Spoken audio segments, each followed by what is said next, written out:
बहुत बहुत स्वागत ਤੁਹਾਡੇ ਸਾਰਿਆਂ ਦਾ ਇਸ ਪ੍ਰੋਗਰਾਮ ਦੇ ਵਿੱਚ ਜਿਸ ਦਾ ਨਾਮ ਹੈ ਈਵਨਿੰਗ ਸ਼ੋ ਨਿਊਜ਼ ਡਰਬੀ ਦੇ ਵੱਲੋਂ ਇਹ ਲਾਈਵ ਪ੍ਰੋਗਰਾਮ ਪੇਸ਼ ਕੀਤਾ ਜਾਂਦਾ ਜਿਹੜਾ ਕਿ ਨਿਊਜ਼ ਡਰਬੀ ਦੇ ਸਾਰੇ ਚੈਨਲਸ ਚਾਹੇ ਉਹ YouTube ਹੈ ਚਾਹੇ ਉਹ X ਹੈ ਜਾਂ ਫਿਰ ਉਹ Facebook ਹੈ Instagram ਹੈ ਉਹਨਾਂ ਤੇ ਲਾਈਵ ਪ੍ਰੋਗਰਾਮ ਚੱਲਦਾ ਸਵੇਰੇ ਔਰ ਸ਼ਾਮ ਲੇਕਿਨ ਆਂਦੇ ਸਮੇਂ ਦੇ ਵਿੱਚ ਇਸ ਪ੍ਰੋਗਰਾਮ ਦੀ ਟਾਈਮਿੰਗ ਥੋੜੀ ਚੇਂਜ ਕਰਾਂਗੇ ਅਗਲੇ ਸੋਮਵਾਰ ਤੋਂ ਉਹਦੇ ਬਾਰੇ ਮੈਂ ਜਾਣਕਾਰੀ ਜਿਹੜੀ ਹੈ ਉਹ ਆਂਦੇ ਦਿਨਾਂ ਦੇ ਵਿੱਚ ਦੇ ਦਿਆਂਗਾ ਲੇਕਿਨ ਅੱਜ ਦੇ ਪ੍ਰੋਗਰਾਮ 'ਚ ਜਿਹੜੀ ਗੱਲਬਾਤ ਕਰਨੀ ਹੈ ਬਹੁਤ ਖਾਸ ਹੋਣ ਵਾਲੀ ਹੈ ਖਾਸ ਤੌਰ ਤੇ ਹੁਣ ਇਸ ਵਕਤ ਜੋ ਕੁਝ ਹੋ ਰਿਹਾ ਜੋ ਕੁਝ ਸਵੇਰ ਦੇ ਪ੍ਰੋਗਰਾਮ ਤੋਂ ਬਾਅਦ ਹੁਣ ਤੱਕ ਹੋਇਆ ਉਸ ਦੇ ਬਾਰੇ ਆਪਾਂ ਗੱਲਬਾਤ ਕਰਾਂਗੇ ਔਰ ਬਹੁਤ ਹੀ ਮਹੱਤਵਪੂਰਨ ਇਨਫੋਰਮੇਸ਼ਨ ਜਿਹੜੀ ਹੈ ਇਹ ਹੋਣ ਵਾਲੀ ਸਾਰੀ ਇਹਦੇ 'ਚ ਕੈਨੇਡਾ ਦੀ ਪੋਲਿਟਿਕਸ ਦੇ ਬਾਰੇ ਵੀ ਗੱਲ ਕਰਾਂਗੇ ਮਿਡਲ ਈਸਟ ਦੀ ਪੋਲਿਟਿਕਸ ਦੇ ਬਾਰੇ ਵੀ ਗੱਲ ਕਰਾਂਗੇ ਔਰ ਖਾਸ ਤੌਰ ਦੇ ਉੱਤੇ ਜਿਹੜੀ US ਤੇ ਈਰਾਨ ਦੀ ਡੀਲ ਹੈ ਸਵੇਰੇ ਆਪਾਂ ਗੱਲ ਕਰ ਰਹੇ ਸੀ ਕਿ ਡੋਨਲਡ ਟਰੰਪ ਨੇ ਕਹਾਣੀ ਬਾਣੀ ਜੀ ਪਾਈ ਹੈ ਕਿ ਭਾਈ ਕਿਸੇ ਵੀ ਤਰੀਕੇ ਨਾਲ ਕਿਸੇ ਵੀ ਤਰੀਕੇ ਦੇ ਨਾਲ ਇਹ ਡੀਲ ਜਿਹੜੀ ਆ ਉਹ ਇਸ ਤਰੀਕੇ ਨਾਲ ਖਤਮ ਹੋ ਸਕਦੀ ਹੈ Iran must open the blockade and all that stuff ਉਹਨੇ ਬਹੁਤ ਵੱਡੀ ਇੱਕ ਲੈਟਰ ਜੀ ਲਿਖੀ ਸਵੇਰੇ ਮੈਂ ਸਾਰੀ ਸਾਂਝੀ ਕੀਤੀ ਸੀ ਤੋ ਉਹ ਜਾ ਕੇ ਸਵੇਰ ਦੇ ਪ੍ਰੋਗਰਾਮ 'ਚ ਦੇਖੀ ਜਾ ਸਕਦੀ ਹੈ ਪਰ ਹੁਣ ਦੇ ਪ੍ਰੋਗਰਾਮ ਜਿਹੜੀ ਆਪਾਂ ਗੱਲਬਾਤ ਕਰਨੀ ਖਾਸ ਤੌਰ ਤੇ ਸਭ ਤੋਂ ਪਹਿਲਾਂ ਸ਼ੁਰੂਆਤ ਦੇ ਵਿੱਚ ਜਿਹੜੀ ਕਰਨੀ ਹੈ ਉਹ ਕਰਨੀ ਹੈ ਕਿ ਅੱਜ ਕੈਨੇਡਾ ਦੇ ਕੁਝ ਇਸ਼ੂਜ਼ ਖਾਸ ਤੌਰ ਤੇ ਕੈਨੇਡਾ ਦੀ ਇਕਨੋਮੀ ਕੀ ਇਹ ਟੈਕਨੀਕਲ ਰਿਸੈਸ਼ਨ ਦੇ ਵਿੱਚ ਚਲੀ ਗਈ ਟੈਕਨੀਕਲ ਰਿਸੈਸ਼ਨ ਕੀ ਹੈ ਅੱਜ ਸਵੇਰੇ ਕੰਜ਼ਰਵੇਟਿਵ ਪਾਰਟੀ ਦੇ ਜਿਹੜੇ ਅਫੀਸ਼ੀਅਲ ਆਪੋਜੀਸ਼ਨ ਦੇ ਲੀਡਰ ਨੇ ਕੰਜ਼ਰਵੇਟਿਵ ਪਾਰਟੀ ਦੇ ਲੀਡਰ ਨੇ ਪੀਅਰ ਪੋਲੀਏਵ ਉਹਨਾਂ ਵੱਲੋਂ ਇੱਕ ਪ੍ਰੈਸ ਕਾਨਫਰੰਸ ਕੀਤੀ ਗਈ ਸੀ ਔਰ ਇਸ ਗੱਲ ਦੇ ਉੱਤੇ ਇਸ਼ਾਰਾ ਕੀਤਾ ਗਿਆ ਸੀ ਕਿ ਕੈਨੇਡਾ ਦੇ ਵਿੱਚ ਜਿਹੜੀ ਇਕਨੋਮੀ ਹੈ ਇਹ ਰਿਸੈਸ਼ਨ ਚਲੀ ਗਈ ਔਰ G7 ਚ ਇਕੱਲਾ ਮੁਲਕ ਹੈ ਜਿਹਦੀ ਇਕਨੋਮੀ ਇਸ ਤਰੀਕੇ ਨਾਲ ਟੈਕਨੀਕਲ ਰਿਸੈਸ਼ਨ ਦੇ ਵਿੱਚ ਗਈ ਹੈ ਇਹਦੇ ਕਰਕੇ ਉਹਨਾਂ ਨੇ ਮਾਰਕ ਕਾਰਨੀ ਨੂੰ ਜ਼ਿੰਮੇਵਾਰ ਠਹਿਰਾਇਆ ਸੀ ਲੇਕਿਨ ਕੀ ਇਕੱਲਾ ਸਾਡੀ ਇਕਨੋਮਿਕ ਗਰੋਥ ਦੇ ਵਿੱਚ ਡਿਕਲਾਈਨ ਆ ਰਹੀ ਹੈ ਜਾਂ ਕਿ ਕੁਝ ਹੋਰ ਵੀ ਮੁੱਦੇ ਨੇ ਇਮੀਗ੍ਰੇਸ਼ਨ ਦਾ ਇਸ਼ੂ ਬਹੁਤ ਵੱਡਾ ਹੈ ਇਹਦੇ ਬਾਰੇ ਅੱਜ conservative MP Michelle Rampal Garner ਜਿਹੜੇ ਨੇ ਉਹਨਾਂ ਨੇ ਔਰ ਗੈਬਰੀਅਲ ਹਾਰਡੀ ਇਹਨਾਂ ਨੇ ਇਸ ਵਿਸ਼ੇ ਤੇ ਗੱਲਬਾਤ ਕੀਤੀ ਔਰ ਖਾਸ ਤੌਰ ਤੇ ਇਮੀਗ੍ਰੇਸ਼ਨ ਮਿਨਿਸਟਰ ਲੀਨਾ ਡਿਆਬ ਦੇ ਕਮੇਟੀ ਦੇ ਵਿੱਚੋਂ ਉਹਨਾਂ ਦੇ ਅਪੀਅਰੈਂਸ ਨੂੰ ਲੈ ਕੇ ਵੀ ਕੁਝ ਗੱਲਬਾਤ ਜਿਹੜੀ ਆ ਕੀਤੀ ਹੈ ਜਿਸ ਦੇ ਬਾਰੇ ਮੈਂ ਤੁਹਾਡੇ ਨਾਲ ਸਾਂਝ ਜਿਹੜੀ ਉਹ ਪਾਉਣਾ ਔਰ ਸਿੱਧਾ ਤੁਹਾਨੂੰ ਸਭ ਤੋਂ ਪਹਿਲਾਂ ਉਸੇ ਪਾਸੇ ਲੈ ਕੇ ਜਾਣਾ ਜਿੱਥੋਂ ਇਹ ਖਬਰ ਜਿਹੜੀ ਹੈ ਉਹ ਆਉਣੀ ਸ਼ੁਰੂ ਹੋਈ ਹੈ ਔਰ ਕੰਜ਼ਰਵੇਟਿਵ ਪਾਰਟੀ ਦੇ ਜਿਹੜੇ ਇਹ MP ਨੇ ਉਹਨਾਂ ਦੇ ਵੱਲੋਂ ਕੀ ਕਿਹਾ ਜਾ ਰਿਹਾ ਮਿਸ਼ੇਲ ਰਾਮਪਾਲ ਗਾਰਨਰ ਔਰ ਉਹਨਾਂ ਦੇ ਨਾਲ ਨੇ ਗੈਬਰੀਅਲ ਹਾਰਡੀ ਥੋੜੀ ਜਿਹੀ ਆਪਾਂ ਗੱਲਬਾਤ ਇਹਨਾਂ ਦੀ ਸੁਣ ਕੇ ਫਿਰ ਆਪਾਂ ਪ੍ਰੋਗਰਾਮ ਨੂੰ ਅੱਗੇ ਵਧਾਉਂਦੇ ਹਾਂ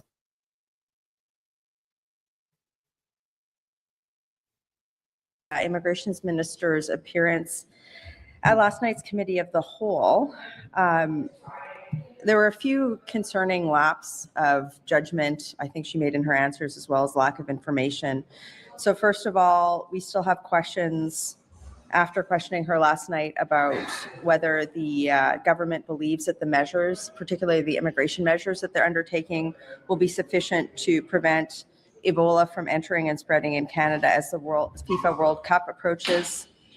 I'm also concerned that she didn't have a more cogent response on committing to more autonomy for provinces over immigration powers. As well, she would not confirm that she would abolish the TFW program, particularly, we also asked her if she would stop issuing permits for Tim Hortons. We had several questions last night on Liberal Bill C3, the Citizenship by Descent bill. Interestingly, she would not stand by her initial estimate of 5,000 people being granted Canadian citizenship yearly, particularly in light of the CBC reporting that millions of Americans are now eligible for Canadian citizenship. She admitted last night that there are 17,000 people in Canada who are being investigated for ties to the Iranian regime. Wow. And also had several bizarre comments on the interim federal health program. But I think the thing that stuck out most to me last night was even when presented with dozens of cases of non-citizens being given leniency after being convicted of serious crimes in sentencing in order to avoid deportation, she expressed no willingness to change the situation. This was particularly stunning in light of a case of a constituent of my colleague MP Kelly DeRitter. This case involved a non-citizen being convicted of choking his partner and then being allowed to stay in Canada. And this victim now has to live in a women's shelter due to him repeatedly breaching probation. So we need some answers and action on that. I also want to speak briefly to this morning's numbers or recessionary data that just came out, specifically with regard to immigration. So we know that the Liberals let too many people into the country too fast for housing, healthcare, and jobs to keep up. And we know that this created a youth jobs crisis and labor market distortions, wage distortions across the economy. I think that the data today, the recessionary data today, shows that this immigration shell game, which essentially was that this mass immigration was masking underlying economic weakness, that shell game is over today. There's some particular stats that I think are important. Population growth has outpaced economic output for a long period of time in Canada, and that has created a misleading picture of economic strength. Record immigration may have driven Canada's total GDP higher, but real GDP per capita has declined in the last 5 or 6 quarters. So today, I think what needs to be just reemphasized is that Canada is the only G7 country that's in a recession right now. And there have been structural issues related to the Liberals'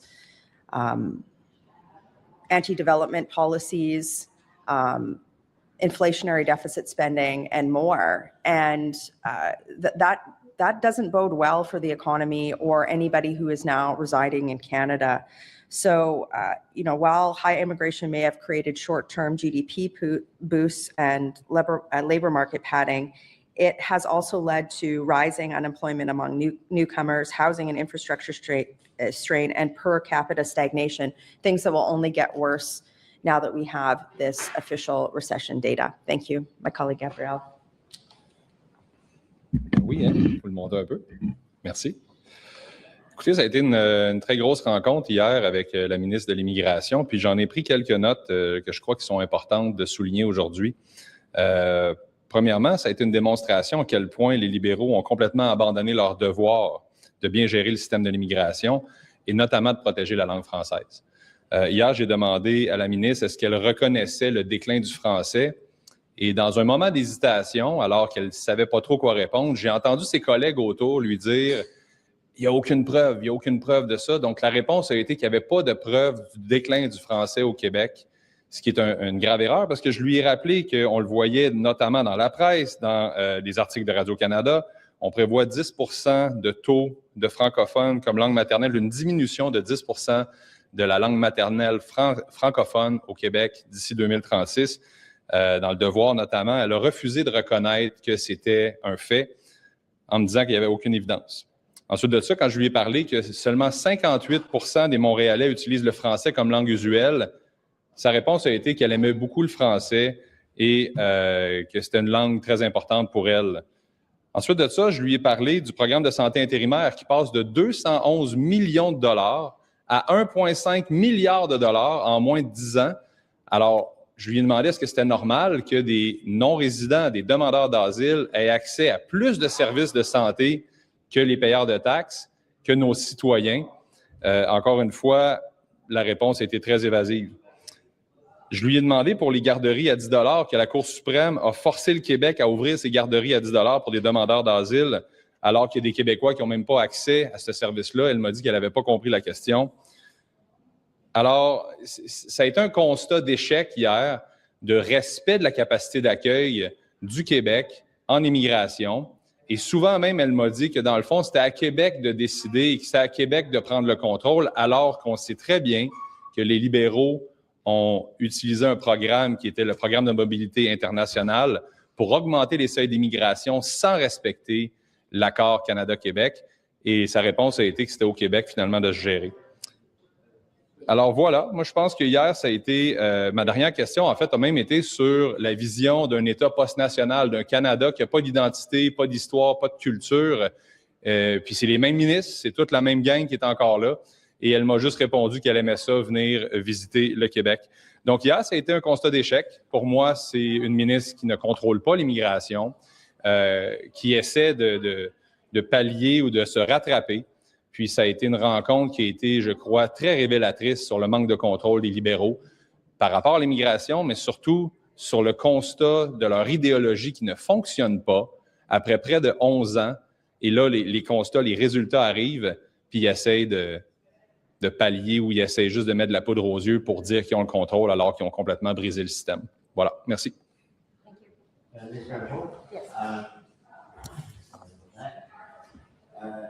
The Canada is in technical recession. Is it Donald Trump's fault or Mark Carney's fault?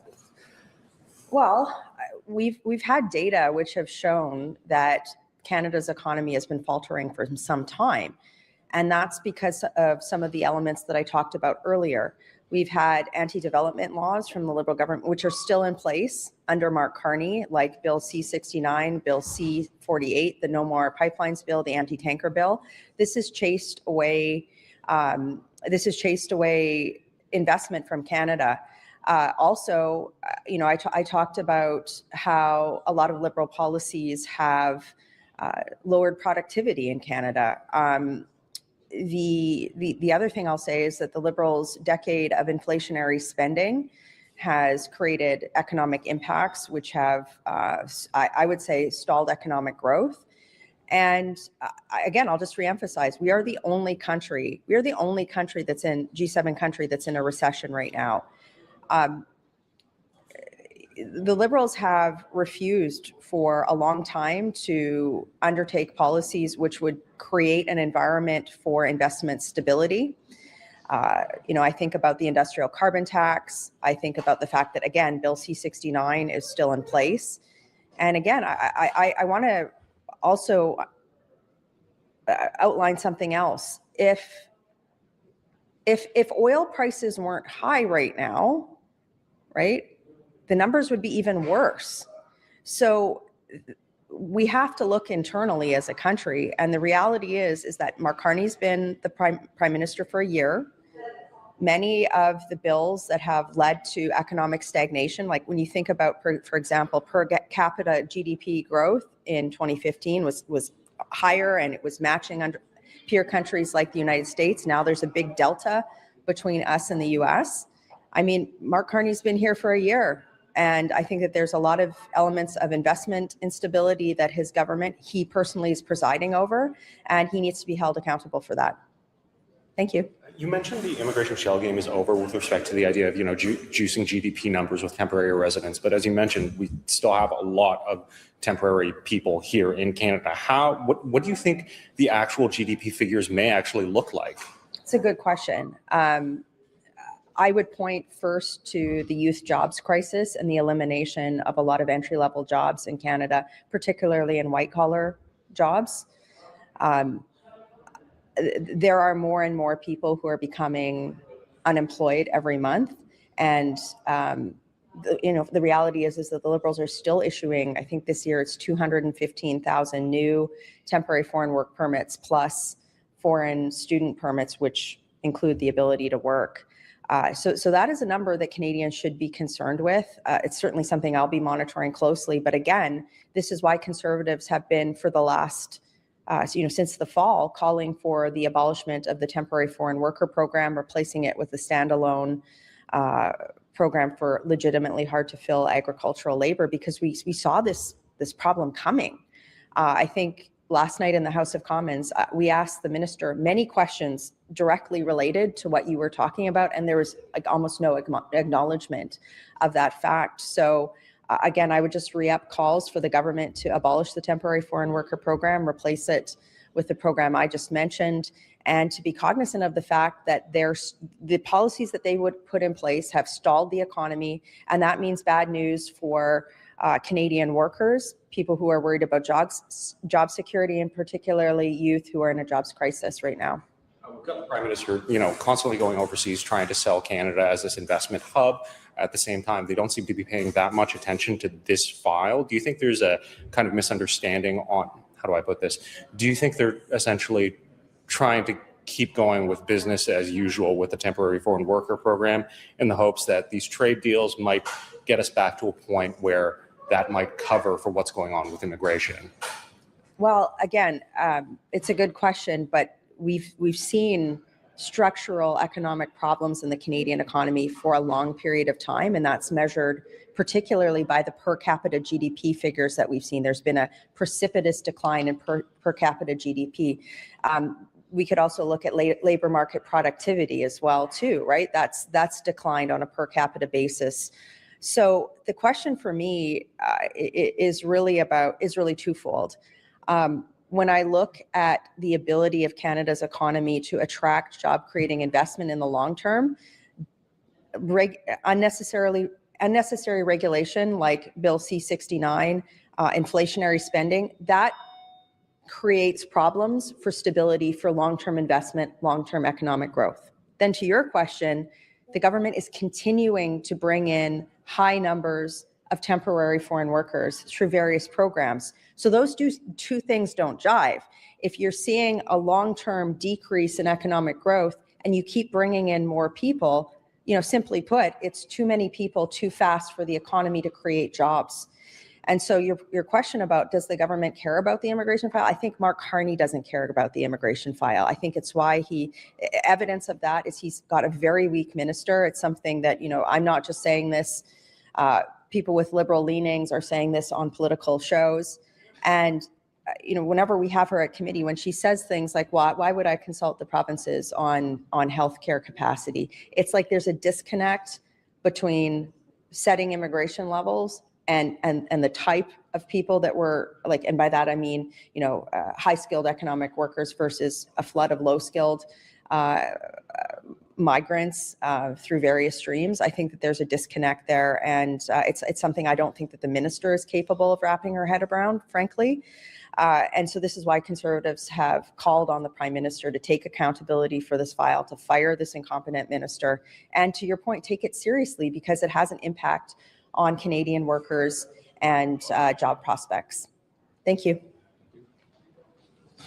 ਸੋ ਇਹਦੇ ਨਾਲ ਹੀ press conference ਜਿਹੜੀ ਹੈ ਖਤਮ ਹੋਈ ਔਰ ਨਾਲ ਦੇ ਨਾਲ ਹੀ ਮੈਂ ਤੁਹਾਨੂੰ ਲੈ ਕੇ ਜਾਣਾ ਸਿੰਗਾਪੁਰ ਕਿਉਂ ਲੈ ਕੇ ਜਾਣਾ ਕਿਉਂਕਿ ਉੱਥੇ ਇੱਕ ਇਸ ਵਕਤ ਪ੍ਰੈਸ ਕਾਨਫਰੰਸ ਚੱਲ ਰਹੀ ਹੈ ਵਿਚ ਇਜ਼ ਵੈਰੀ ਇੰਪੋਰਟੈਂਟ ਔਰ ਇਹ ਪ੍ਰੈਸ ਕਾਨਫਰੰਸ ਨਹੀਂ ਹੈ ਬੇਸਿਕਲੀ ਇੱਕ ਐਡਰੈਸ ਹੈ ਜਿਹੜਾ ਇਸ ਵੇਲੇ ਚੱਲ ਰਿਹਾ ਸੇਫਟੀ ਸਿਕਿਉਰਿਟੀ ਇਹਨਾਂ ਮੁੱਦਿਆਂ ਦੇ ਉੱਤੇ ਇੱਕ ਡਾਇਲੌਗ ਜਿਹੜਾ ਉਹ ਕੀਤਾ ਜਾ ਰਿਹਾ ਔਰ ਇਹ ਜਿਹੜਾ ਡਾਇਲੌਗ ਹੈ ਇਹਦੇ ਵਿੱਚ ਸ਼ਾਮਿਲ ਹੋਣ ਵਾਸਤੇ ਖਾਸ ਤੌਰ ਤੇ ਗਏ ਹੋਏ ਆ US ਦੇ ਸੈਕਟਰੀ ਆਫ ਡਿਫੈਂਸ ਯਾਨੀ ਕਿ ਰੱਖਿਆ ਮੰਤਰੀ ਜਿਹੜੇ ਹੈ ਰੱਖਿਆ ਮੰਤਰੀ ਯੂਨਾਈਟਿਡ ਸਟੇਟਸ ਦੇ ਪੀਟ ਹੈਗਸੈਥ ਗਏ ਹੋਏ ਆ ਔਰ ਉਹਨਾਂ ਦੇ ਵੱਲੋਂ ਉੱਥੇ ਜਾ ਕੇ ਇਸ ਜਿਹੜਾ ਡਾਇਲੌਗ ਹੈ ਉਹਦੇ ਵਿੱਚ ਸ਼ਾਮਿਲ ਹੋਇਆ ਗਿਆ ਥੋੜੀ ਜਿਹੀ ਆਪਾਂ ਉਹਦੇ ਬਾਰੇ ਗੱਲ ਕਰਦੇ ਹਾਂ ਫਿਰ ਉਸ ਤੋਂ ਬਾਅਦ ਆਪਾਂ ਵਾਪਸ ਆਉਂਦੇ ਹਾਂ ਖਾਸ ਤੌਰ ਤੇ ਜਿਹੜੇ ਮਿਸ਼ੇਲ ਰੈਂਪਲ ਗਾਰਨਰ ਨੇ ਇਹਨਾਂ ਨੇ ਜਿਹੜੀ ਗੱਲਬਾਤ ਕੀਤੀ ਆ ਆਪਾਂ ਇਕਨੋਮੀ ਬਾਰੇ ਤਾਂ ਸਵੇਰੇ ਉਹਨਾਂ ਦੇ ਕੋਲੋਂ ਵੀ ਸੁਣਿਆ ਕਿ ਕਿਸ ਤਰੀਕੇ ਨਾਲ ਇਕਨੋਮੀ ਜਿਹੜੀ ਆ ਉਹ ਥੱਲੇ ਜਾ ਰਹੀ ਔਰ ਗਰੋਥ ਨਹੀਂ ਹੋਈ ਪਿਛਲੇ ਜਿਹੜਾ ਫਸਟ ਕੁਆਟਰ 2026 ਦਾ ਔਰ ਪਿਛਲੇ ਕੁਆਟਰਸ ਦੇ ਹਿਸਾਬ ਦੇ ਨਾਲ ਵੀ ਔਰ ਇਧਰੋਂ ਇਮੀਗ੍ਰੇਸ਼ਨ ਨੂੰ ਲੈ ਕੇ ਵੀ ਕਿ ਇਮੀਗ੍ਰੇਸ਼ਨ ਕਿਸ ਤਰੀਕੇ ਨਾਲ ਟਿਮ ਹਾਰਟਨ ਦੇ ਮਾਮਲੇ ਦੇ ਉਹਨਾਂ ਨੇ ਜਿਹੜਾ ਦੱਸਿਆ ਸੀ ਕਿ ਅਸੀਂ ਗੱਲਬਾਤ ਜਿਹੜੀ ਉਹ ਕਰਾਂਗੇ ਕਿ ਜਿਹੜੇ ਉੱਥੇ ਵਰਕਰਸ ਨੂੰ ਰੱਖਣਾ ਕੰਮ ਕਰਨ ਵਾਲਿਆਂ ਨੂੰ ਉਹ ਕਿਸ ਤਰੀਕੇ ਨਾਲ ਰੱਖਣਾ ਕਿ ਕਿਵੇਂ ਉਹ ਉਹਦੇ 'ਚ ਗੱਲਾਂ ਬਾਤਾਂ ਕੀਤੀਆਂ ਜਾ ਰਹੀਆਂ ਸੋ ਕੁਝ ਵਿਸ਼ਿਆਂ ਦੇ ਉੱਤੇ ਵਿਰੋਧੀ ਪਾਰਟੀ ਜਿਹੜੀ ਉਹ ਲੱਗੀ ਹੋਈ ਹੈ ਲੇਕਿਨ ਲੈਟਸ ਸੀ ਕਿ ਕਿਸ ਪਾਸੇ ਨੂੰ ਇਹ ਗੱਲਬਾਤ ਜਾਂਦੀ ਹੈ ਸਭ ਤੋਂ ਪਹਿਲਾਂ ਆਪਾਂ ਸਿੰਗਾਪੁਰ ਚੱਲਦੇ ਹਾਂ ਬਾਕੀ ਦੀਆਂ ਗੱਲਾਂ ਬਾਅਦ 'ਚ ਕਰਦੇ ਹਾਂ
ask a question or make a comment, you have a microphone at your seat. To do so, you will need to insert your delegate badge on the right side of the microphone unit to activate the microphone. And there are 2 steps here. So you insert the badge, you press the button that turns your microphone on. Once your microphone is on, it will turn green, and that means you're in my queue here on my iPad, and it is not yet a hot mic. When I select you from the list, I have your microphone will turn red, and when it does so, you can ask your question and offer your comment. I encourage you to keep those comments short and crisp so we can generate meaningful answers, but also get to a number of questions. So now, let us return to the heart of our discussion, and I'm delighted to turn to Pete Hegseth, the Secretary of War of the United States, who, if I counted correctly, is now on his 4th official visit to the region since taking office. And of course, he was also in the delegation when President Trump visited Beijing recently. Mr. Secretary, welcome back to the Shangri-La Dialogue. It is a pleasure to have you here, and we are honored that you are addressing the 23rd ISS Shangri-La Dialogue. The floor and the podium is yours. Welcome.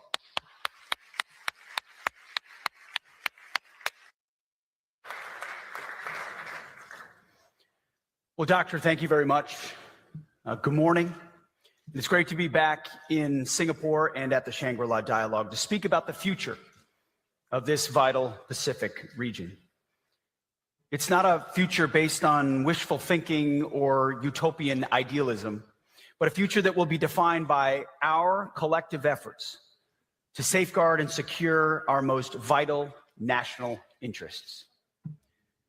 Under the leadership of President Trump, who has over the past year shown repeatedly what it means to defend American national interests, from Nicolas Maduro in Venezuela to Midnight Hammer to cartel drug boats to Epic Fury, we have restored a proactive and realistic approach to our own national defense, reestablishing deterrence.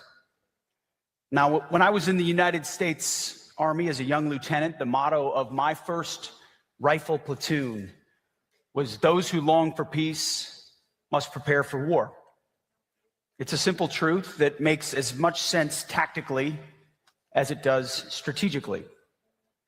But today I want to lay out what this return to realism means for the most consequential region in the world, the Pacific. And as the 2026 U.S. National Defense Strategy makes clear, we are charting a new course for our alliances and partnerships, one that is grounded in the realities of power and interests.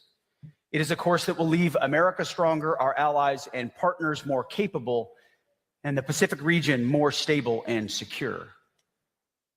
The foundation of this new approach is moving away from a model of dependency and toward one of true partnership, embracing a perspective that our partners in Asia have understood for decades. Now, perhaps because of distance, or perhaps because of the hard-learned lessons of history, the default Asian lens on America has been clearer and far more pragmatic than in other regions. Our partners in Asia have long understood that the bedrock of a durable partnership is not based on idealistic values, but on the concrete alignment of national interests. There is undeniable strength in this clarity. And it's what makes our Pacific allies and partners such reliable counterweights in the face of regional threats. When our interests align, we act together with focused resolve. When our interests diverge, we adjust pragmatically, without the drama or the moralizing. I think Western Europe might take note.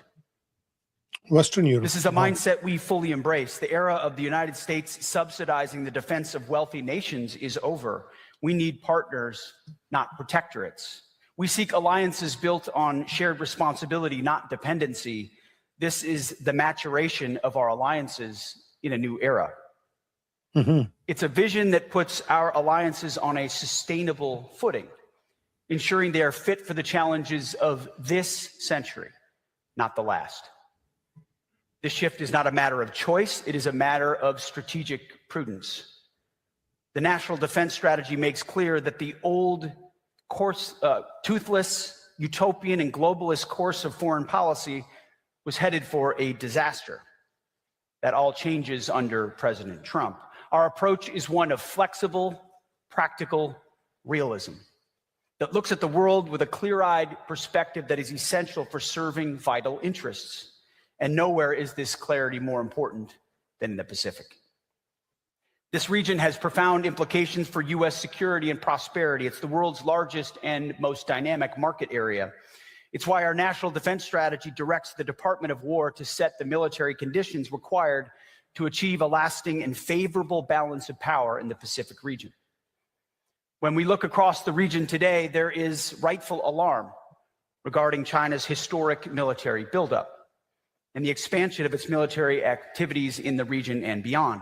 We share a clear-eyed assessment of that security environment and a mutual understanding that a Pacific dominated by any hegemon would unravel the regional balance of power and undermine the equilibrium we all seek to preserve. The Department of War is working with the utmost focus to prevent any such unraveling. We do not approach this challenge with needless confrontation, but with a posture of measured and deliberate strength. Our focus is strong, quiet, and clear. Strong, quiet, clear. Clear about our intentions, our priorities, and our ability to deliver on the administration's goals. This is a model our Asian partners vastly prefer and have long followed.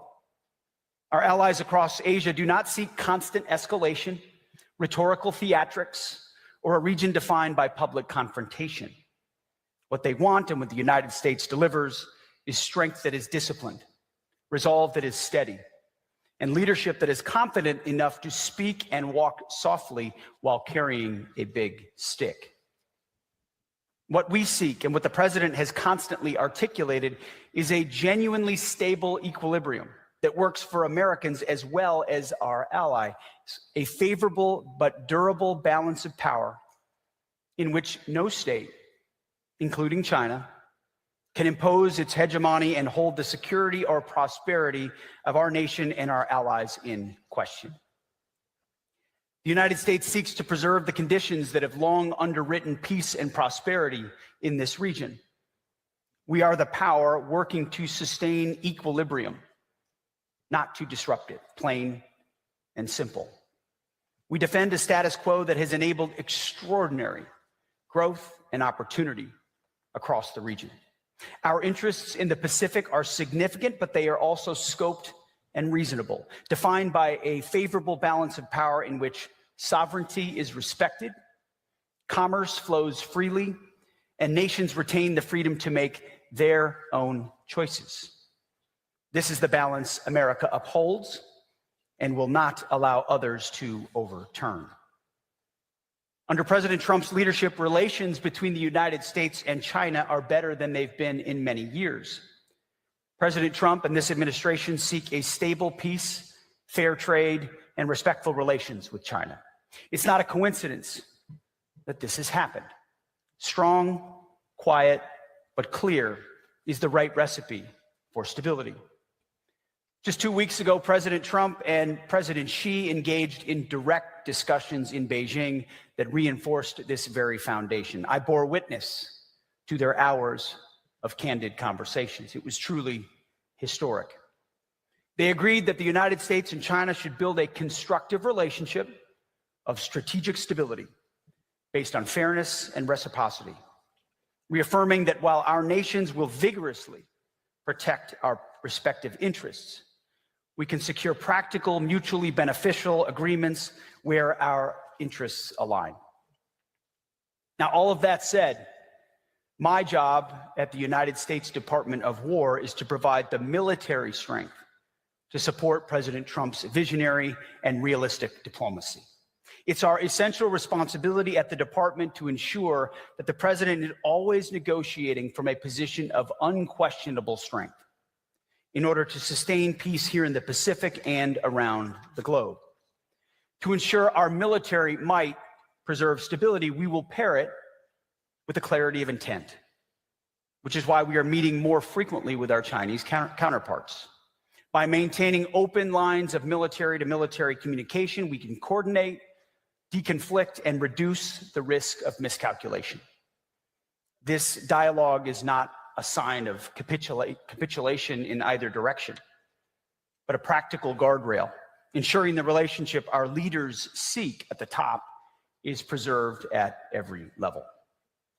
And while a decent peace is our goal, make no mistake, America is a Pacific nation, and we insist that China respect our longstanding position in the region, and not just insist, but maintain the manifest military strength to underwrite it. Now, to get that job done, we are changing the playbook. The era of performative outrage is over, where Washington issues loud diplomatic protests that signal virtue but do not project capabilities. Going forward, we will be intentional about how and when we communicate. And we will lead first and foremost with actions. As I said, strong but quiet. Big stick, speak softly. We will prioritize lethal capabilities, strategic discipline, and business-like cooperation over empty rhetoric and peacocking. Any potential opponent will be forced to judge us by our hard power, collective readiness, and steadfast resolve. As the national security strategy and the national defense strategy direct, our approach in the Pacific centers on deterrence by denial along the first island chain.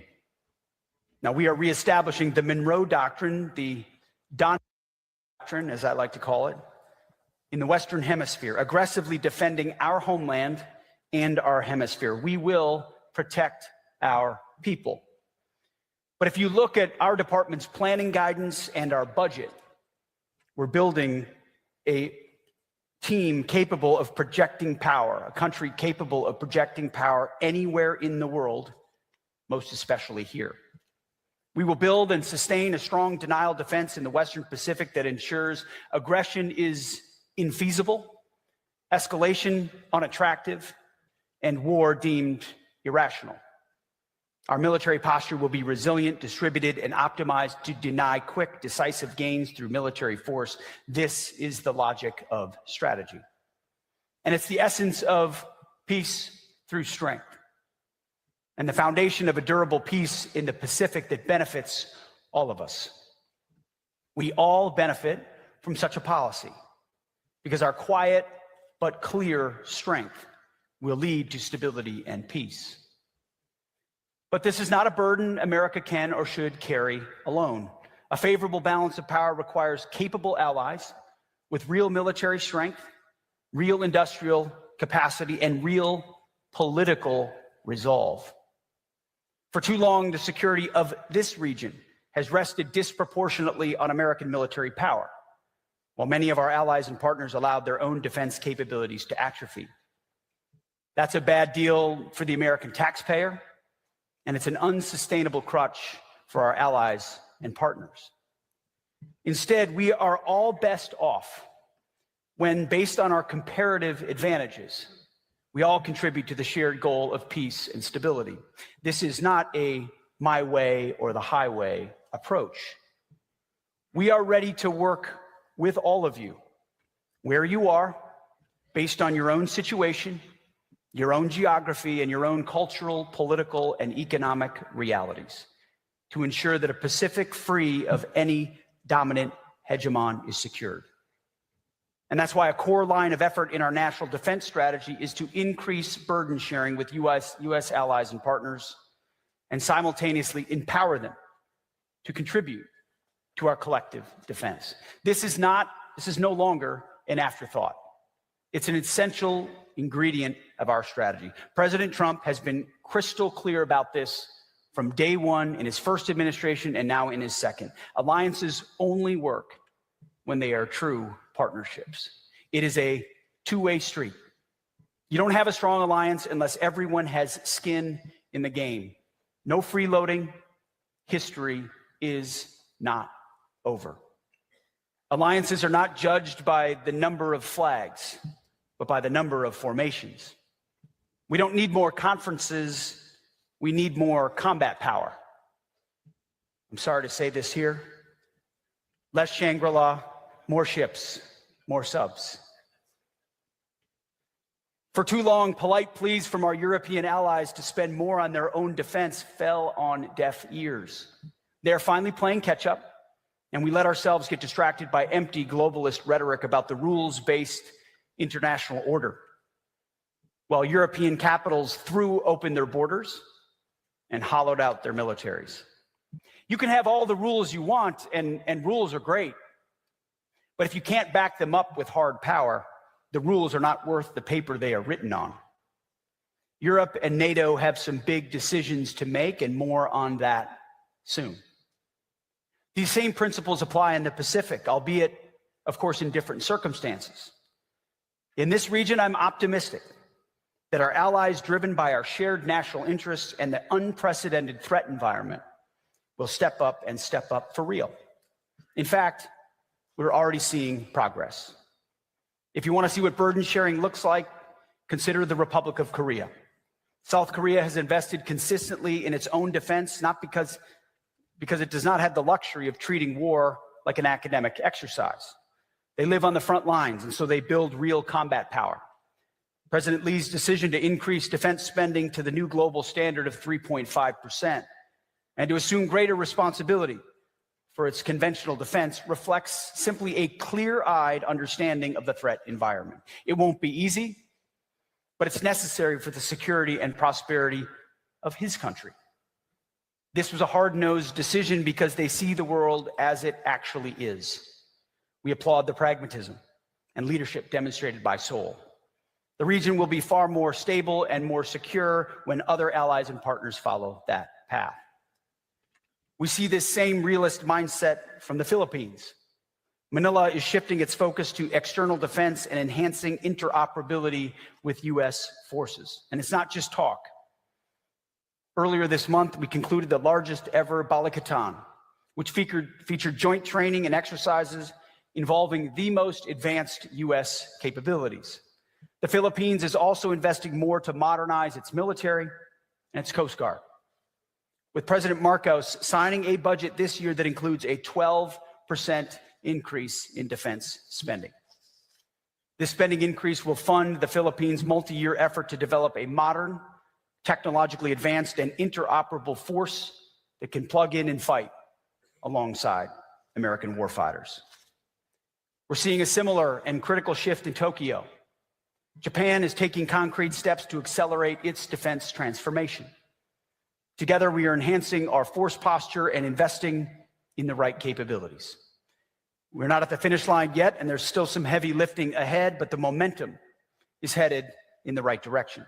We have high expectations of our Japanese allies, and together we can and must each pull our weight to strengthen the U.S.-Japan alliance. Strong, quiet, clear. Australia is stepping up. Together, we are expanding the rotational presence of U.S. forces and collaborating to ensure our defense industrial base build and sustain weapons required for a high-end fight. We appreciate Australia's investment in real combat power and the commitment to integrate more deeply with the U.S. Joint Force. Across Southeast Asia, we're seeing our partners step up also. Our hosts, Singapore, consistently punch above its weight by investing heavily in its military and serving as a vital hub for U.S. logistics activities and rotational deployments, strengthening our shared regional posture. Indonesia, too, is making important strides as it modernizes its armed forces and expands the scale. Singapore consistently punch above its weight by investing heavily in its military and serving as a vital hub for U.S. logistics activities and rotational deployments, strengthening our shared regional posture. Indonesia, too, is making important strides as it modernizes its armed forces and expands the scale of military exercises with us and our partners, strengthening interoperability and reinforcing regional stability. I also want to recognize Malaysia's leadership in rapidly deploying ASEAN observer teams to monitor the Thai-Cambodia border. That is burden sharing in action. Nations in the region stepping forward to preserve peace, reduce tensions, and support diplomacy with credible capability. I commend Malaysia and ASEAN for their efforts in support of President Trump's historic peace deal. On the mainland, Thailand continues to deepen military cooperation with the United States to enhance interoperability and develop necessary readiness. Thailand, a longtime U.S. partner, investing even more. We're also seeing the same seriousness of purpose from Vietnam. Hanoi is diligently modernizing its maritime capabilities while expanding pragmatic defense cooperation with the United States. Vietnam is a great example of how nations with distinct histories and different political systems can work together in practical ways, advancing discrete efforts where our interests align to maintain a stable regional balance. And in South Asia, India is a critical anchor to hold the line. A powerful India acting in its own self-interest advances our shared goal of maintaining a balance of power across the region. India is modernizing its military to carry its share of the security burden, particularly in the Indian Ocean. It's building out the heavy industrial and logistics capacity to sustain high-end military. ਬਹੁਤ clearly ਇਹਨਾਂ ਨੇ Indo Pacific strategy ਦੇ ਵਿੱਚ India ਦਾ ਜ਼ਿਕਰ ਕੀਤਾ ਕਿ India ਬਹੁਤ strong ਹੈ ਇੱਥੇ ਔਰ ਇੰਡੀਆ ਦੀ ਮਿਲਟਰੀ ਨੂੰ ਲੈ ਕੇ ਵੀ ਇਹਨਾਂ ਨੇ ਜਿਹੜਾ ਬੜਾ ਪੋਜ਼ਿਟਿਵ ਇੱਕ ਰਿਐਕਸ਼ਨ ਦਿੱਤਾ ਐਂਡ ਤੁਸੀਂ ਦੇਖੋ ਇੰਡੋ ਪੈਸੀਫਿਕ ਦੇ ਵਿੱਚ ਜਿਹੜਾ ਚੀਨ ਦਾ ਜਿਹੜਾ ਇੱਕ ਬਦਲ ਹੈ ਆਲਟਰਨੇਟ ਹੈ ਜਾਂ ਚੀਨ ਦੇ ਬਰਾਬਰ ਦੀ ਤਾਕਤ ਜਿਹੜੀ ਹੈ ਉਹ ਕੇਵਲ ਇੰਡੀਆ ਹੀ ਹੈ ਇੰਡੋ ਪੈਸੀਫਿਕ ਦੇ ਵਿੱਚ ਯੂਐਸ ਬੇਸ਼ੱਕ ਜੱਫੀ ਜਿਹਨੂੰ ਮਰਜ਼ੀ ਪਾਵੇ ਲੇਕਿਨ ਉਹਨੂੰ ਪਤਾ ਕਿ ਐਕਚੁਅਲ ਤਾਕਤ ਜਿਹੜੀ ਹੈ ਸਾਊਥ ਏਸ਼ੀਆ ਦੇ ਵਿੱਚ ਉਹ ਕਿਹੜੇ ਮੁਲਕ ਦੇ ਕੋਲ ਹੈ ਇਨਫੈਕਟ ਇੰਡੋ ਪੈਸੀਫਿਕ 'ਚ ਕਿਹੜੇ ਮੁਲਕ ਦੇ ਕੋਲ ਹੈ ਸੈਕਟਰੀ ਆਫ ਡਿਫੈਂਸ ਹੈ ਰੱਖਿਆ ਮੰਤਰੀ ਨੇ ਸਿੰਗਾਪੁਰ ਦੇ ਵਿੱਚ ਸੇਫਟੀ ਸਿਕਿਉਰਿਟੀ ਦੇ ਡਾਇਲੌਗਸ ਜਿਹੜੇ ਨੇ ਉੱਥੇ ਗੱਲ ਕਰ ਰਹੇ ਆ ਉੱਥੇ ਬੋਲ ਰਹੇ ਆ ਔਰ ਇੰਡੀਆ ਦਾ ਜ਼ਿਕਰ ਜਿਹੜਾ ਇਹਨਾਂ ਵੱਲੋਂ ਕੀਤਾ ਜਾ ਰਿਹਾ let me just play it again from ਜਿੱਥੋਂ ਇਹਨਾਂ ਨੇ ਬੋਲਿਆ seriousness of purpose from Vietnam. Hanoi is diligently modernizing its maritime capabilities while expanding pragmatic defense cooperation with the United States. Vietnam is a great example of how nations with distinct histories and different political systems can work together in practical ways, advancing discrete efforts where our interests align to maintain a stable regional balance. And in South Asia, India is a critical anchor to hold the line. A powerful India acting in its own self-interest advances our shared goal of maintaining a balance of power across the region. Very powerful India statement. is modernizing its military to carry its share of the security burden, particularly in the Indian Ocean. It's building out the heavy industrial and logistics capacity to sustain high-end military operations, including the ability to repair and maintain our shared platforms and support U.S. Navy vessels operating forward in the theater. We've also committed to pursuing co-production with India to advance capabilities like Javelin anti-tank guided munitions. Real, tangible steps to improve the collective readiness of our forces. This kind of industrial muscle isn't just a long-term goal, it's an immediate operational imperative. And the United States Department of War is leading the way. America is undergoing a historic national manufacturing mobilization of our defense industrial base. We will produce the best weaponry in the world at scale, at speed, and at a reasonable price. This is my personal commitment to all of you, and it is our president's demand. And it's why President Trump, after spending $1 trillion on defense last year, plans to make a generational investment of $1.5 trillion on defense this year to unleash America's arsenal of freedom and expand America's military dominance for decades to come, a generational investment. President Trump is setting the gold standard. We demand 3.5% from our allies and partners, and we are going well beyond that number. We expect every single ally and partner to match that kind of resolve. For those nations that rise to this challenge, that embrace responsibility as true partners, the benefits will be clear. As our strategy states, we will prioritize working with model allies, those nations who are most capable, clear-eyed, and ready to defend their national interests. For those nations, we are moving them to the front of the line. Expedited arms sales, deep industrial-based collaboration, expanded intelligence sharing. The list goes on, the benefits many. But for those who believe they can continue to free ride on the generosity of the American taxpayer, hear us now. Those days are over. Allies who refuse to step up and carry their own weight for our collective defense will face a clear shift in how we do business. President Trump believes in helping countries that help themselves. And the United States Department of War feels the exact same way. That is the nature of burden sharing. It's what we owe each other, and most importantly, what I owe the American people and my troops, the most precious asset we have. The world today is unforgiving. And that's why this bold path is a matter of strategic necessity. We have a responsibility to our people to shape the world that comes next. And under President Trump's leadership, that is exactly what the United States of America is doing. The U.S. War Department is advancing an America first, peace through strength, common sense agenda. We are reviving our warrior ethos inside our ranks. We are rebuilding our great military, and we are reestablishing the deterrence that was so dangerously allowed to erode under the Biden administration. Under President Trump, we have the most powerful and capable military in the history of the world. But our approach is not one of isolation. America first does not mean America alone, but it means realist engagement with a clear eye toward defending our most vital national interests. It's an approach that values actions over words and sees alliances as true partnerships, measured by the sovereign strength and capabilities brought to bear by each member. Practical, interest-driven models of partnership is not a cynical compromise, but instead the most realistic and reliable foundation for enduring peace in the Pacific.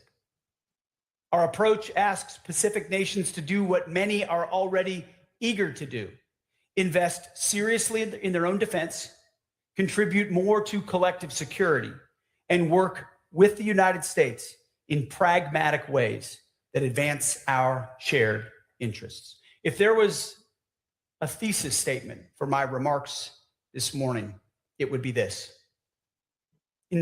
join us in embracing this vision, in building a team of strong, self-reliant nations fully capable of defending their own sovereignty while contributing to our collective security, in preserving the favorable balance of power that benefits all of us. Strong, quiet, clear. I've said this before, but it bears repeating again and again. Those who long for peace must prepare for war. From my first platoon to the first island chain. Let that remain at the forefront of our minds, because we all long for peace. That time is now. The challenges we face are real, but so is the opportunity before us. We must meet that moment. And may Almighty God bless all of our troops in harm's way. Thank you very much. Thank you so much. Thank you. Secretary Hegseth, thank you so much for your remarks and a great clarity of your message. And if you allow me one comment, we are the Shangri-La wish ships, searching for wisdom, but with a very clear sense that one needs to invest in combat power and capability, as you so eloquently underlined.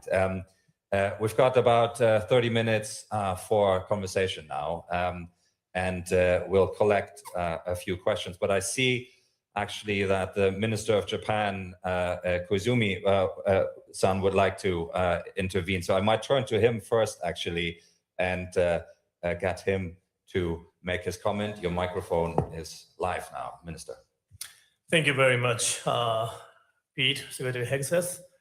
Thank you for your remarks and very powerful speech, which was strong, not quiet, and clear. I appreciate being in close communication with you.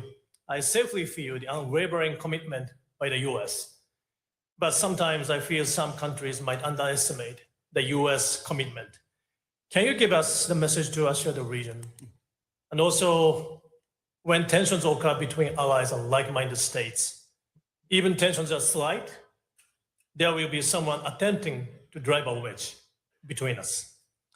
I feel the US commitment is unwavering, which might be underestimated by some countries, but you are here with us today. That speaks a strong message. Japan has recently revised its policy on the transfer of defense equipment and technology. I have been advancing defense equipment cooperation with Australia, the Philippines, and New Zealand, and Indonesia too. We are making those efforts to establish resilient supply chain so that countries in the region can help each other in case of crisis. I believe this initiative is aligned with the arsenal of freedom. Is my understanding correct? Thank you very much. Thank you very much, Minister Koizumi. Maybe, Mr. Secretary, if that's okay, if I can invite you to respond to the minister straight away, and then we group a few questions together. Is that okay? Yeah, Absolutely. Please. Well, Minister Koizumi, thank you for the question, for your friendship, for your engagement. I think our countries and our personal engagement is demonstrative of the kind of commitment the United States has to allies and partners.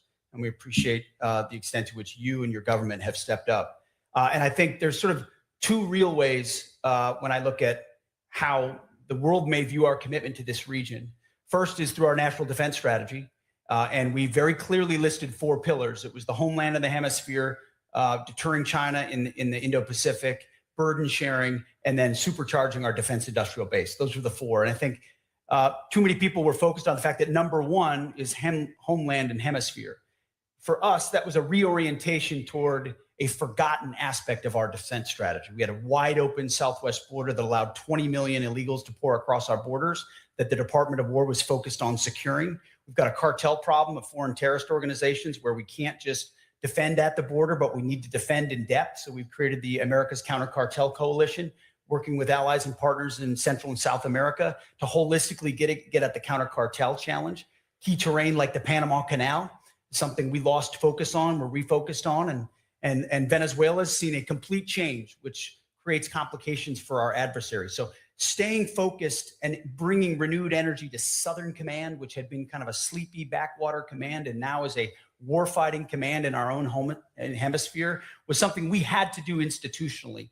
But if you look at our defense planning guidance or our national defense strategy, we are funding toward, exercising toward, and planning toward the most difficult problem set, which is power projection into this region and working with our allies and partners. So there's a refocus in what we do in our own neighborhood, but in understanding that a $1.5 trillion investment from cislunar to subsea is what's required in order to deter the next conflict. And then I think the second aspect is that people want to conflate that we have global obligations with turning of our backs to this region. And that's why I've made more trips here than anywhere else and have met and will continue to meet with individual countries and in collective settings like this to demonstrate we are quietly, but very strongly working by, with, and through allies based on our mutual commitments to strengthen our capabilities out here. We still have global obligations to ensure that, say, Iran doesn't get a nuclear weapon.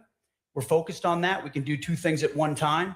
We're supercharging our defense industrial base so that we're building 2x, 3x, 4x the munitions very soon to ensure that all of our O plans are properly funded throughout the world. So I think because there's been a lot of talk previously in the US government about pivots that were never real, there's an instinct to want to look at this and say that it is not.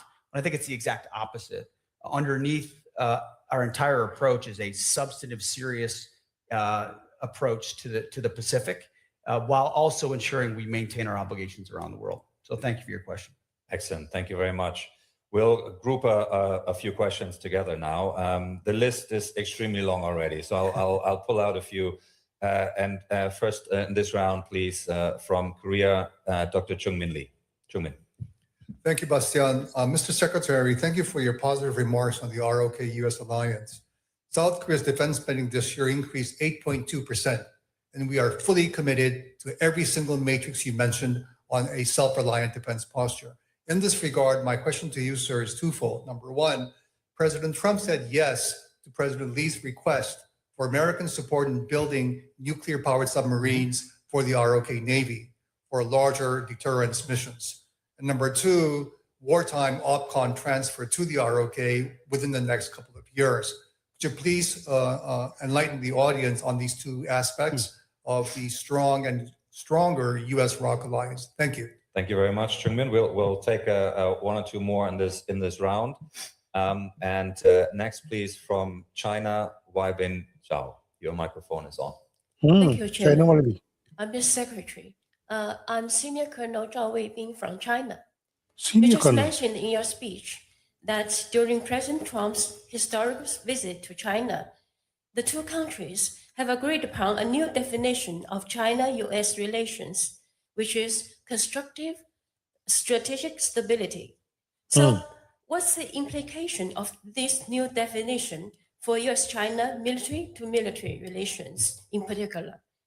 As the head of the War Department, how would you implement the consensus reached by the two heads of states in real tangible steps rather than peacocking? Yes. So how would Pete bring peace in and war out? Bring cooperation in and confrontation out. Thank you. Thank you very much. In, confrontation and out. we'll take from the United States, Douglas Greenlaw. Secretary Hegseth, thank you for your principled leadership of the Department of War. Under your leadership, the Pentagon has placed a major emphasis on the key core principles like lethality, reconstruction of the defense industrial base, including accelerating innovation by leveraging private capital and commercial technology. What would you like to see from private capital to help scale these innovations, including internationally, so they can be useful not just to the U.S., but to the defense posture of the Indo-Pacific? Thank you very much. I see we have a young leaders group here as well, and I want to get in one of the younger voices in the room as well. So if we can please get from Pakistan, Tanzila Khalil, your microphone is on. And then we'll return to the Secretary. Thank you. Thank you, Mr. Secretary. Recently, it was identified by the Director of National Intelligence, Tulsi Gabbard, that Pakistan's potential ICBM capability as a future threat for the US. I wanted to seek your comment on how do you assess India's long-range missile capability, particularly in terms of the recent test of Agni 6 ICBM with a range of approximately 12,000 kilometers, which could potentially place some parts of Europe and America within reach. Thank you, sir. Thank you very much. So we've got a summary of the themes there as well. So, Mr. Secretary, can I Tulsi Gabbard invite ne you to sada kya ਸੀ ਤਾਂ ਤੁਸੀਂ ਦੱਸੋ India ਬਾਰੇ ਤੁਸੀਂ ਕਹਿੰਦੇ ਹੋ weave your way 12,000 through kilometre the range ਵਾਲਾ these various ਉਹਨਾਂ ਦਾ comments. Missile I can't weave as well as my boss can. Not possible. First on Korea, I see General Brunson is here, our commander, who does a phenomenal job there, ensuring that partnership is realized and deepened every single day. And I think it really does exemplify the kind of partnership. And that's why I led with the remarks about what South Korea has done. I was there when the president talked about nuclear power submarines. I think it's an important capability. I think we're looking for allies willing to expand subsea capabilities that produce real dilemmas. And I think that's what we recognize is that our undersea warfare capabilities is unmatched, substantially unmatched, and creates a lot of strategic dilemmas for potential adversaries wondering where we are and what our capabilities may be. Allies and partners seeking similar capabilities in their own defense and in regional stability makes a lot of sense to us. So I think when you're working with and talking to President Trump, someone who's willing to think outside the box and shake up sort of a stale view of what may or may not be possible, expand the Overton window. Asks like that are important, and I think you'll see an acceleration in our willingness to come alongside countries that want to run quickly. Now, there's challenges, and how we get past them will require collaboration, but we're very much committed to that. And then as far as wartime OPCON transfer, the general and I have spent a good chunk of time recently talking about that. We met recently in the Pentagon with your Minister of Defense on that very topic. And frankly, it's a breath of fresh air for an ally to want to take more control more quickly. And that is an instinct we want to continue to incentivize. And I think we have to find the balance of where our military plans and the responsibilities that U.S. uniformed members have had for decades now is honored as we phase over to wartime OPCON transfer for the Republic of Korea, which we welcome the fact that they want that. And I think it provides even more optionality for both the Koreans and the United States there in the peninsula going forward, which is a very good thing. So I appreciate that question. The second question was from Colonel, the Chinese military. Thank you for that question. And I think I was there when the conversations were had about constructive strategic stability. I think that was a great framing from both leaders about what they want from that relationship. And I think it's hard to understate the importance of the, books have been written about the importance of interpersonal diplomacy and how strong it can be. I think in this particular case, it's quite meaningful.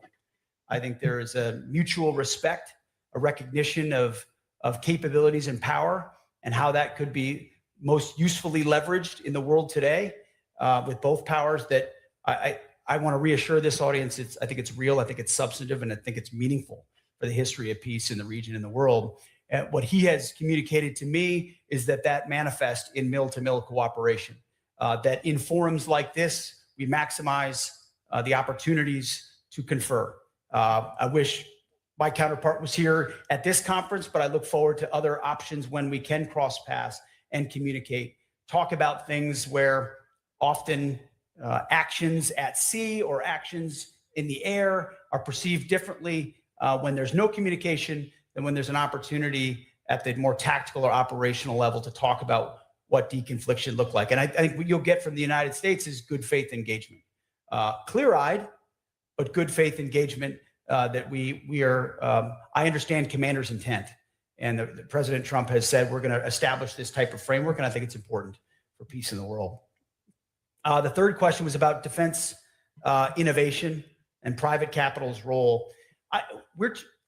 The static model of how the United States of America procured weapons and acquired weapons was insufficient for the modern age. You effectively had 5 prime contractors who were appended, in some cases, not all cases, but in too many cases, appendages of the Pentagon bureaucracy, and had been grown accustomed to meeting the cost overruns, the time overruns, and the congressional annual system that gave everyone excuses to perpetuate that. Didn't give us enough fast enough, always seeking the 100% solution that arrived a decade later, as opposed to the 90% solution that we get in the hands of warfighters 2 years from now. And so I think one of the unsung heroes of our department is my Deputy Secretary of War, Steve Feinberg. He's our secret weapon. He came from the business, truly. If you don't know him, you should get to know him. He came from the business world and has taken that very same business mindset, I think for the first time ever inside the Pentagon, and has effectively said, and there's a lot of micro aspects to this macro approach, but if you want to do business with the Department of War, we'll make a trade with you. We will give you long lead times on critical munitions that we're clearly going to be purchasing for 5 to 7 years, or platforms. We're going to move into platforms. We're going to move into ships. We're going to move into airframes, you name it. We're going to be buying these, and Congress has been willing to move into multi-year procurement for us, which is a statutory requirement eager committees have given us and we have to be responsible with. But in exchange for 5 to 7 years of orders, we're demanding that those companies invest in their own infrastructure. So these companies are paying for new factories, new lines, new production facilities to the tune of $50 billion of capital.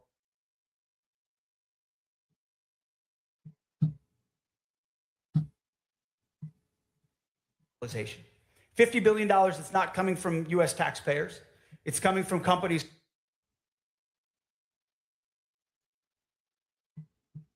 creating, which gets skin in the game for those companies as well. And through doing that and opening up our bureaucracy, which we go to war with our bureaucracy every single day, our job is to make sure we don't have 5 prime contractors by the time I'm done, but we've got 10, 15, or 20 who are able to compete on an equal footing. And now you really are building an arsenal. And then if you add on top of that co-production with partners around the world who want to do the same, now you're building a global arsenal of freedom that we require. We take responsibility. We take very seriously our responsibility as the foundation for Western defense. But the more rich countries who have robust manufacturing capabilities get into the defense business, because of the reality of the moment, the more options we're all going to have. And so we welcome that and want to be a leader there. The final question was about India, Pakistan. And I mentioned India here, but I very easily could have mentioned Pakistan and the role that the field marshal and the prime minister are playing in peace negotiations. I think an unexpected development and a true friendship developing there, which I think is important. And you saw that in the ability of the president to come together on brokering a peace between India and Pakistan, 2 nuclear-capable countries.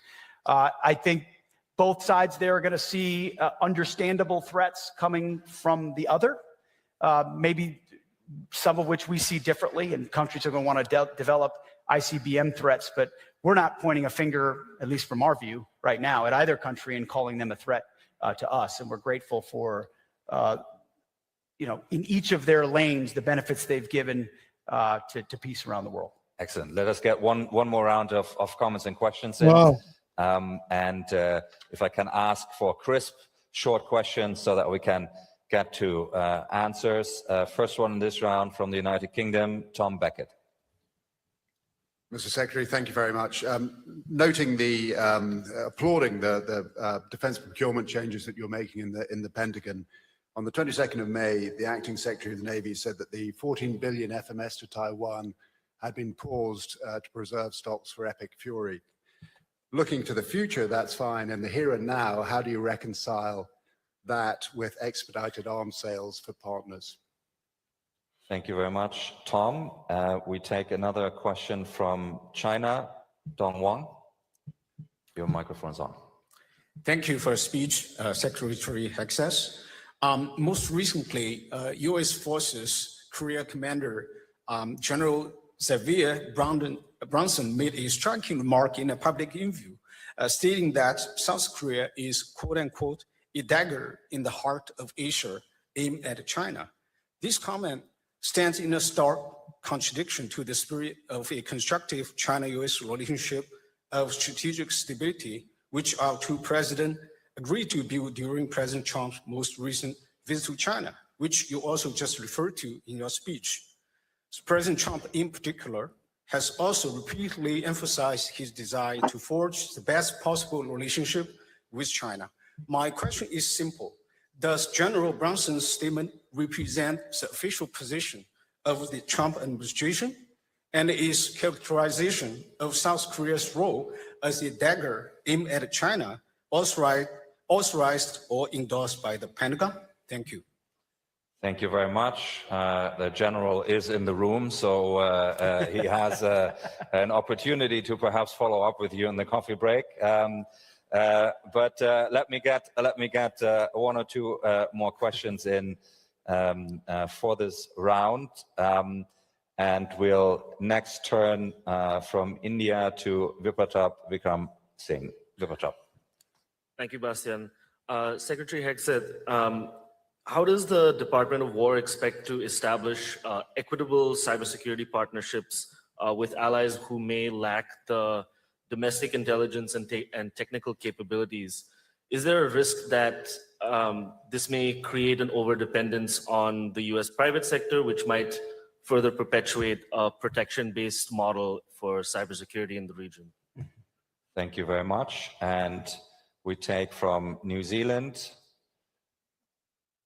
Anna Fifil. Anna. Thank you, Mr. Secretary.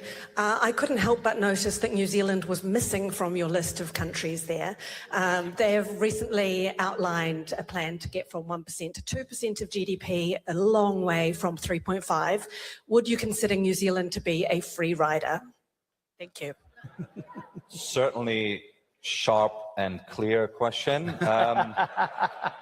We will take from Australia, which I think was mentioned, and our young leader group, Lee Sun, over to you. Thank you. By order of risk to strategic equilibrium, what issues or conflicts in the region is the US most concerned about?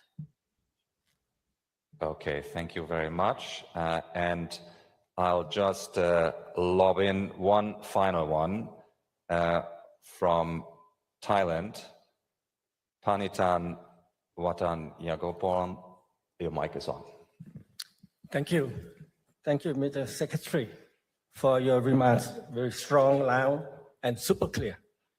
In Thailand, I think Thai public opinion about the US is not good, given the fact that we are one of the oldest allies and benefited a lot more from trade, surprisingly. On the other hand, public opinion about China is not that bad, still very good, given the fact that the Chinese scammers are doing a lot of damages to Thai public and a lot of Chinese weapons on Thai Cambodian borders. Under your leadership, what can you do about it? And if I may, what can Thailand do more about it, in your opinion? Thank you. Thank you very much. So again, a very rich set of themes to choose from. Perhaps, Mr. Secretary, I'll invite you to address that first point on Taiwan arms sales, and then we'll get through the other questions. Yeah, I would, on the Taiwan arms sales, I would very much decouple the two, and we feel very good about our stockpiles, both how we use them and in epic fury in this historic moment. And I don't think enough credit has been given to President Trump for his willingness to take on this global threat and do so through Admiral Cooper and our CENTCOM commander in a devastatingly effective way. And you know, status as of right now is that any deal will be a good deal. And I had a chance to talk to President Trump this morning. He wanted me to reiterate how patient he is in ensuring that with America undertaking this kind of historic endeavor, any deal will be a good one, a great one.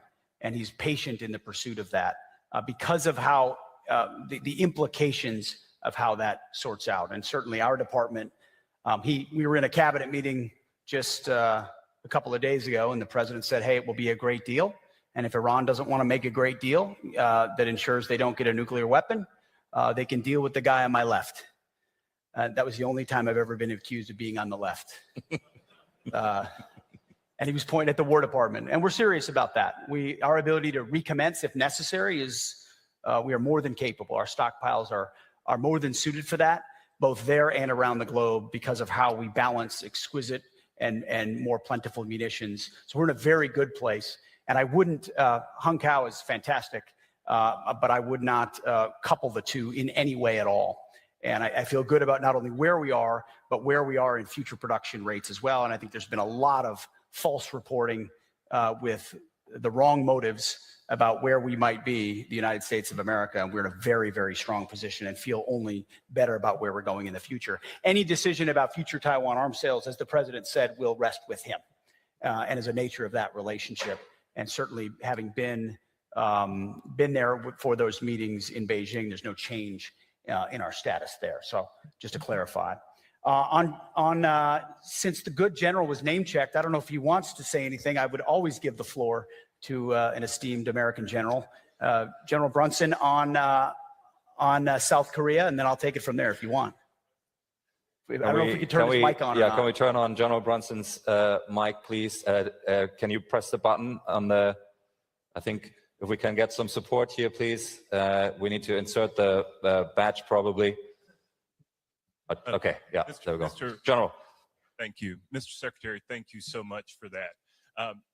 Gentlemen, if you could please raise your hand, the gentleman who asked the question, that I Over might there, look yep. at you directly. What I said was trying to describe the operating environment, because what's incredibly important in being strong and quiet is about being able to describe the environment wherein we're working. If you remember, the Prussian philosopher, military philosopher Clemens talked about Korea being a dagger pointed at Japan. The difference is we have to change our perspective, which is why the East Up map is important. By changing our perspective, we take into account how others might see us in the region. We've got to be strong. We've got to have the right capabilities within the Republic of Korea, but we have to understand that those things still exist. And you have to combat those things every day. What I was trying to do in a place of learning was talk to War College students about how we have to change our perspective and think about where we are. Then I can advise not only my service secretary, but then my secretary, my boss in the Department of War, on what things we might do. The secretary also mentioned OPCON transfer. The position that we have within the peninsula, based on our great allies represented by Minister of Defense Ong Bak, who's right here in the front row, is important.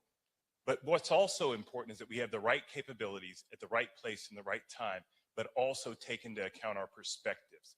I'm encouraged by the fact that my president and my secretary went to China. That is tremendous. And that we might have increased relationships where we might talk. And we have to remember that when we're talking to students, we want them to understand and appreciate other perspectives other than our own. So many times in over the course of my career and the secretary's career, we've thought blue and red. Well, now there's a green there where we might have in this green space the opportunity to talk and to have military thought. The only way there will be philosophers in the future wearing uniforms like myself will be that we enter into the field of ideas and we challenge ideas. And I'm okay with the challenge of the ideas, but we have to remember that context will always be king. And we have to take remarks contextually. And I would encourage that you listen to the entire podcast, as well as the speech that I gave to the War College students, which was pretty good. Thank you. Thank you very much for that That's why we response. gave him the mic. Very good. We've got 2-3 minutes left to get to. I'd like to give the remainder of my time to the general.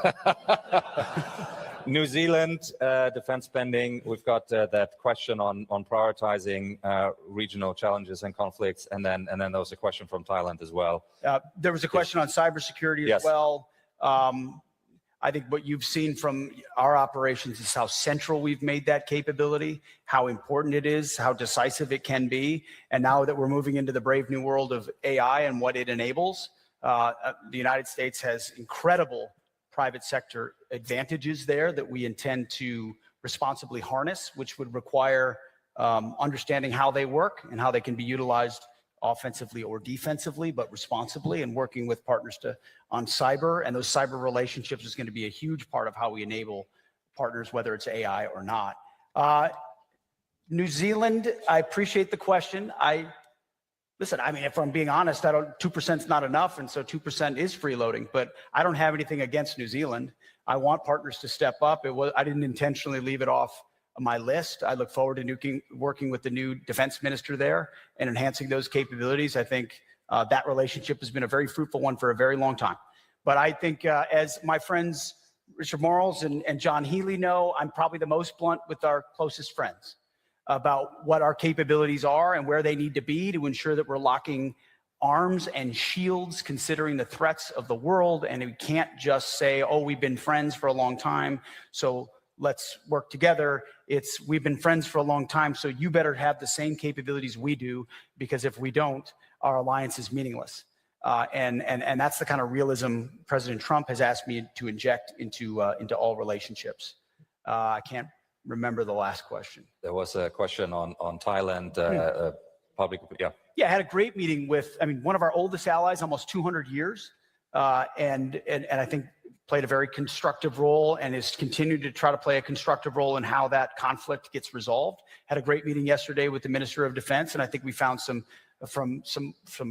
public ways and some private ways that we can deepen our partnership.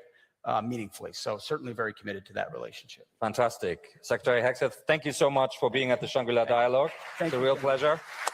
Thank you. ਸੋ ਇੱਥੇ ਆ ਵਾਲੀ ਜਿਹੜੀ information ਖਤਮ ਹੋਈ ਹੈ ਬਹੁਤ interesting ਰਹੀ ਇਹਨਾਂ ਦੀ ਮੇਨ ਚੀਜ਼ਾਂ ਇਹਦੇ ਵਿੱਚ ਕਹੀਆਂ ਸੈਕਟਰੀ ਹੈਗਸੈਥ ਨੇ ਕਾਫੀ ਇੰਪੋਰਟੈਂਟ ਗੱਲਾਂ ਇਹਨਾਂ ਦੇ ਵੱਲੋਂ ਇਹ 'ਚ ਕਹੀਆਂ ਗਈਆਂ ਮੇਨ ਅਸੀਂ ਮੁੱਦੇ ਦੇਖੀਏ ਖਾਸ ਤੌਰ ਦੇ ਉੱਤੇ ਜਿਹੜਾ ਇੱਕ ਇਹਨਾਂ ਨੇ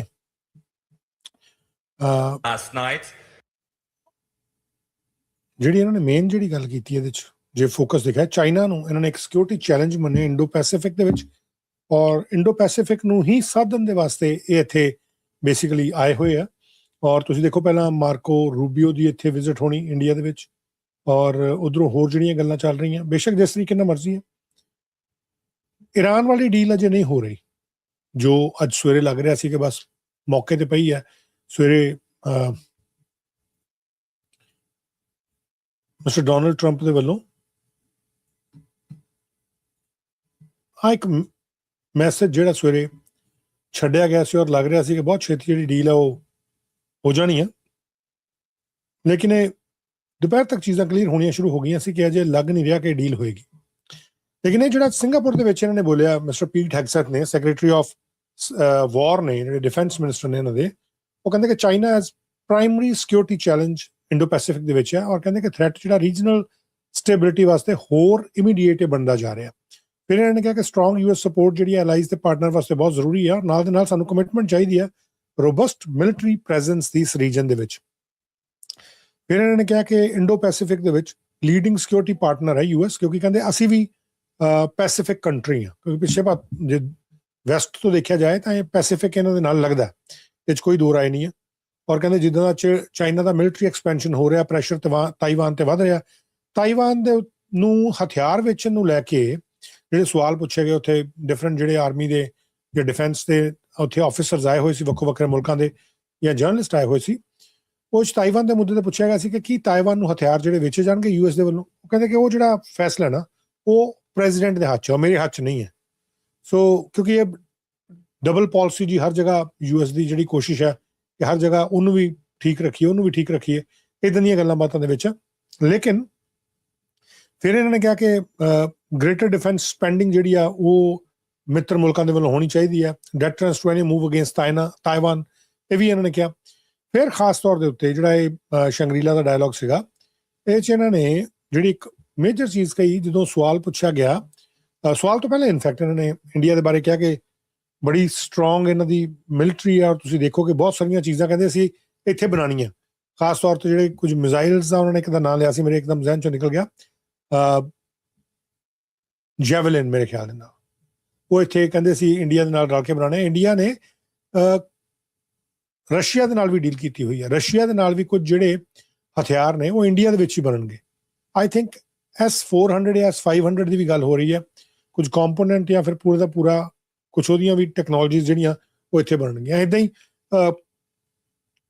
ਜਿਹੜੀ ਪਿੱਛੇ ਡੀਲ ਹੋਈ ਹੈ ਇਹਨਾਂ ਦੀ ਜਹਾਜ਼ ਲੈਣ ਨੂੰ ਲੈ ਕੇ ਵੀ ਜਿਹੜੇ ਫਾਈਟਰ ਪਲੇਨਸ ਲੈਣ ਨੂੰ ਲੈ ਕੇ ਉਹਦੇ ਵਿੱਚ ਵੀ ਕਈ ਕੰਪੋਨੈਂਟ ਜਿਹੜੇ ਉਹ ਇੰਡੀਆ ਦੇ ਵਿੱਚ ਹੀ ਬਣਨੇ ਸੋ ਜਿਹੜਾ ਮੇਕ ਇਨ ਇੰਡੀਆ ਵਾਲਾ ਕਨਸੈਪਟ ਹੈ ਨਾ ਜਾਂ ਮੇਡ ਇਨ ਇੰਡੀਆ ਵਾਲਾ ਕਨਸੈਪਟ ਆ ਉਹ ਬਹੁਤ ਸਟਰੋਂਗਲੀ ਚੱਲ ਰਿਹਾ ਔਰ ਸੈਕਟਰੀ ਆਫ ਵਾਰ ਦੇ ਵੱਲੋਂ ਇਹ ਕਹਿਣਾ ਸਿੰਗਾਪੁਰ 'ਚ ਜਾ ਕੇ ਹਾਲਾਂਕਿ ਉੱਥੇ ਪਾਕਿਸਤਾਨ ਦੇ ਕੋਈ ਰਿਪਰੈਜ਼ੈਂਟੇਟਿਵ ਸੀ ਆਮ ਨਾਟ ਸ਼ੋਰ ਉਹਨਾਂ ਦੇ ਜਰਨਲਿਸਟ ਸੀ ਜਾਂ ਕੌਣ ਸੀ ਲੇਕਿਨ ਉਹਨਾਂ ਦੇ ਵੱਲੋਂ ਕਿਹਾ ਗਿਆ ਕਿ ਪਿਛਲੇ ਦਿਨਾਂ ਦੇ ਵਿੱਚ ਤੁਲਸੀ ਗਬਾਰਡ ਨੇ ਪਾਕਿਸਤਾਨ ਦੇ ਇਸ਼ੂ ਦੇ ਉੱਤੇ ਕੰਸਰਨ ਜਿਹੜਾ ਉਹ ਜ਼ਾਹਿਰ ਕੀਤਾ ਸੀ ਪਾਕਿਸਤਾਨ ਦੀ ਮਿਲਟਰੀ ਜਾਂ ਡਿਫੈਂਸ ਨੂੰ ਲੈ ਕੇ ਕਹਿੰਦੇ ਇੰਡੀਆ ਦੇ ਜਿਹੜਾ ਅਗਨੀ ਮਿਜ਼ਾਈਲ ਹੈ ਉਹ 12,000 ਕਿਲੋਮੀਟਰ ਤੱਕ ਜਾ ਸਕਦਾ ਉਹਦੇ ਬਾਰੇ ਤੁਹਾਡਾ ਕਹਿਣਾ ਸੋ ਬੜਾ ਗੋਲਮੋਲ ਜਿਹਾ ਜਵਾਬ ਉਸ ਦੇ ਉੱਤੇ ਵੀ ਦਿੱਤਾ ਸੋ ਦੈਟ ਵਾਜ਼ ਮਾਫ ਕਰਨਾ that was interesting thing but on the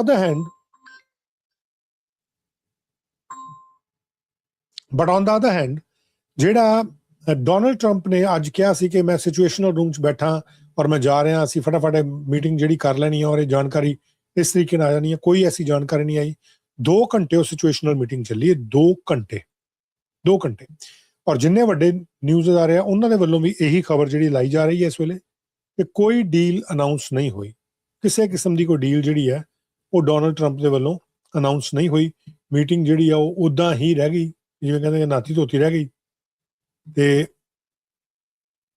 ਆ BBC ਦੇ ਵੱਲੋਂ ਜਿਹੜਾ ਲਾਇਆ ਗਿਆ ਮੇਨ ਹੈਡਿੰਗ ਨਾ ਕੋਈ ਕਿਸੇ ਕਿਸਮ ਦੀ ਜਾਣਕਾਰੀ ਜਿਹੜੀ ਨਹੀਂ ਆਈ। ਇਸੇ ਤਰੀਕੇ ਨਾਲ CNN ਦੇ ਵੱਲੋਂ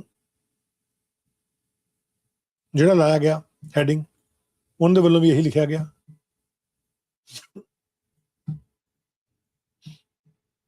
CNN ਦਾ ਹੈਡਿੰਗ ਹੈ, Trump concludes situation room meeting on Iran without announcing a decision. Without announcing a decision. ਇਹ ਅਸੀਂ ਲਿਖ ਰਹੇ ਹਾਂ, Trump meeting ends without decision on proposed Iran deal. ਇਹਨਾਂ ਨੇ ਲਿਖਿਆ, no deal announced after Trump meeting to make final determination on Iran. ਸੋ ਫਿਰ ਇਹ ਚੱਲ ਕੀ ਰਿਹਾ? ਇਹ ਕਿਉਂ ਇਦਾਂ ਗੱਲਾਂ ਜਿਹੜੀਆਂ ਘੁਮਾਈਆਂ ਜਾ ਰਹੀਆਂ? ਪਹਿਲਾਂ ਵੀ ਇਦਾਂ ਹੀ ਹੋਇਆ। ਟਰੰਪ ਦੇ ਉੱਤੇ ਕੀ ਕਿਸੇ ਨੂੰ ਯਕੀਨ ਰਿਹਾ ਜਾਂ ਨਹੀਂ ਰਿਹਾ? ਆਈ ਕਾਂਟ ਸੇ ਕਿ ਇਹ ਜਿਹੜੀ ਗੱਲਬਾਤ ਹੈ ਕਿਸੇ ਪਾਸੇ ਲੱਗਣ ਵਾਲੇ ਪਾਸੇ ਚੱਲ ਵੀ ਰਹੀ ਹੈ ਕਿ ਨਹੀਂ। ਮੰਨਿਆ ਜਾ ਰਿਹਾ ਕਿ ਉਧਰੋਂ ਟਰੰਪ ਦੇ ਵੱਲੋਂ ਫਰਾਈਡੇ ਨੂੰ ਜਦੋਂ ਵੀ ਇਦਾਂ ਦੇ ਬਿਆਨ ਦਿੱਤੇ ਜਾਂਦੇ, ਬਹੁਤੇ ਲੋਕੀ ਯਕੀਨ ਨਹੀਂ ਕਰਦੇ ਪਏ। ਹੁਣ ਅੱਜ ਕੋਈ ਐਡੀ ਵੱਡੀ ਖੱਪ ਇਸ ਤਰੀਕੇ ਦੇ ਨਾਲ ਨਹੀਂ ਪਈ ਕਿ ਹਾਂਜੀ ਕੋਈ ਬਹੁਤ ਵੱਡਾ ਫੈਸਲਾ ਹੋ ਜਾਏਗਾ ਜਾਂ ਹੋਣ ਜਾ ਰਿਹਾ, ਕਿਉਂਕਿ ਲੋਕਾਂ ਦਾ ਯਕੀਨ ਜਿਹੜਾ ਹੌਲੀ ਹੌਲੀ ਉਹ ਟਰੰਪ ਵੱਲੋਂ ਟੁੱਟਣਾ ਸ਼ੁਰੂ ਹੋਇਆ। ਟਰੰਪ ਤੋਂ ਕੋਈ ਬਹੁਤੀ ਉਮੀਦ ਇਸ ਵੇਲੇ ਚੱਲ ਨਹੀਂ ਰਹੀ ਕਿ ਜਿਹੜੀ ਗੱਲ ਕਰੇਗਾ ਉਹ ਕੋਈ ਪਾਏਦਾਰ ਗੱਲ ਹੋਏਗੀ।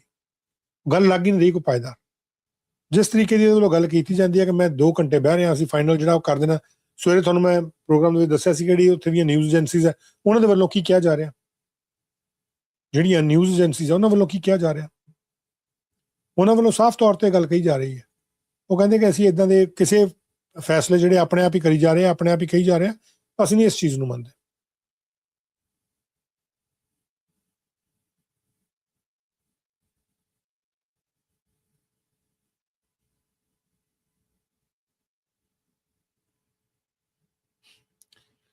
Islamic republic of Iran broadcasting, ਜਿਹੜਾ ਸਰਕਾਰੀ ਉਹਨਾਂ ਦਾ ਨਿਊਜ਼ ਆਊਟਲੈਟ ਹੈ ਇਰਾਨ ਦਾ, ਉਹਨਾਂ ਦੇ ਵੱਲੋਂ ਹੁਣ ਤੋਂ ਥੋੜੀ ਦੇਰ ਪਹਿਲਾਂ ਹੀ ਨਾ ਜਦੋਂ ਅਸੀਂ ਪ੍ਰੋਗਰਾਮ ਸਵੇਰ ਵਾਲਾ ਖਤਮ ਕੀਤਾ, ਉਸ ਤੋਂ ਬਾਅਦ ਉਹਨਾਂ ਦੇ ਵੱਲੋਂ ਇੱਕ ਖਬਰ ਪਾਈ, ਮਤਲਬ ਇੱਕ ਸਟੇਟਮੈਂਟ ਜੀ ਪਾਏਗੀ। The US government in the midst of negotiations sanctioned several Iranian individuals and companies and asked Iran to open the Strait of Hormuz unconditionally. ਉਹ ਕਹਿੰਦੇ ਇੱਕ ਪਾਸੇ ਸਾਨੂੰ ਕਹਿ ਰਹੇ ਆ ਕਿ ਤੁਸੀਂ ਸਟੇਟ ਆਫ ਹਾਰਮੂਜ਼ ਇਰਾਨ ਨੂੰ ਕਹਿ ਰਹੇ ਆ ਕਿ ਖੋਲੋ, ਉਹ ਵੀ ਬਿਨਾਂ ਕਿਸੇ ਸ਼ਰਤ ਤੋਂ, ਔਰ ਕਹਿੰਦੇ ਦੂਜੇ ਪਾਸੇ ਜਿੱਥੇ ਨੈਗੋਸੀਏਸ਼ਨ ਚੱਲ ਰਹੀਆਂ ਉਸੇ ਦੌਰਾਨ ਇਹਨਾਂ ਦੇ ਵੱਲੋਂ ਬਹੁਤ ਸਾਰੇ ਇਰਾਨੀ ਇੰਡੀਵਿਜੂਅਲ ਤੇ ਕੰਪਨੀਜ਼ ਜਿਹੜੀਆਂ ਉਹਨਾਂ ਉੱਤੇ ਪਾਬੰਦੀਆਂ ਲਾਈਆਂ ਜਾ ਰਹੀਆਂ, ਸੈਂਕਸ਼ਨਸ ਲਾਈਆਂ ਜਾ ਰਹੀਆਂ। ਕਹਿੰਦੇ who teaches the subject of logic in American universities. ਉਹ ਕਹਿੰਦੇ ਇਹਨਾਂ ਨੂੰ ਕੌਣ ਉੱਥੇ ਪੜ੍ਹਾ ਰਿਹਾ ਅਮਰੀਕਨ ਯੂਨੀਵਰਸਿਟੀ ਦੇ ਵਿੱਚ ਲੌਜਿਕ ਦਾ ਸਬਜੈਕਟ, ਕਿ ਲੌਜਿਕ ਕੀ ਹੁੰਦਾ। ਇੱਕ ਪਾਸੇ ਤੁਸੀਂ ਆਹ ਕਹਿ ਰਹੇ ਹੋ ਤੇ ਦੂਜੇ ਪਾਸੇ ਤੁਸੀਂ ਆਹ ਕਹਿ ਰਹੇ ਹੋ।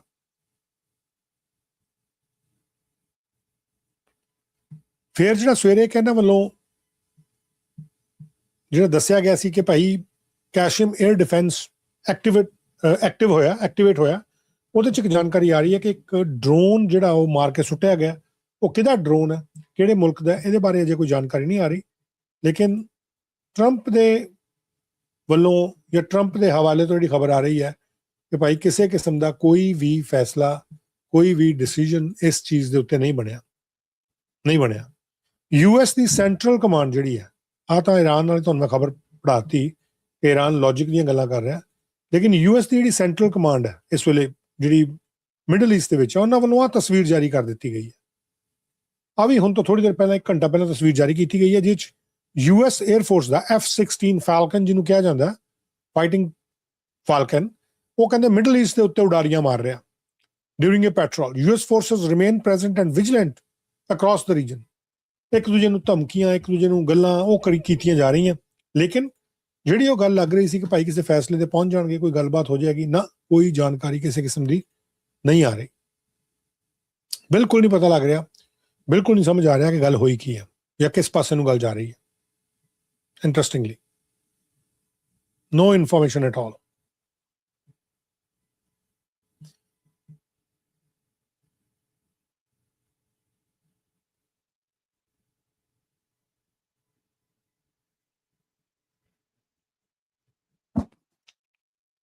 ਸੋ ਇੱਥੇ ਕੋਈ ਇਨਫੋਰਮੇਸ਼ਨ ਜਿਹੜੀ ਆ ਉਹ ਬਾਹਰ ਨਹੀਂ ਅਜੇ ਤੱਕ ਆ ਰਹੀ, ਲੇਕਿਨ ਇੱਕ ਵੀਡੀਓ ਜਿਹੜੀ ਹੈ ਉਹ ਸਾਊਥ ਕਮਾਂਡ ਦੇ ਵੱਲੋਂ, ਜਿੱਦਾਂ ਇਹ ਸੈਂਟਰਲ ਕਮਾਂਡ ਹੈ, ਆਹ ਵਾਲੀ ਜਿਹੜੀ ਤਸਵੀਰ ਜਾਰੀ ਕੀਤੀ ਹੈ ਸੈਂਟਰਲ ਕਮਾਂਡ ਵੱਲੋਂ ਹੈ, ਸੈਂਟਕੌਮ ਤੁਸੀਂ ਦੇਖ ਸਕਦੇ ਹੋ। ਇੱਦਾਂ ਹੀ ਇਹਨਾਂ ਦਾ ਜਿਹੜਾ ਸਾਊਥ ਕੌਮ ਹੈ,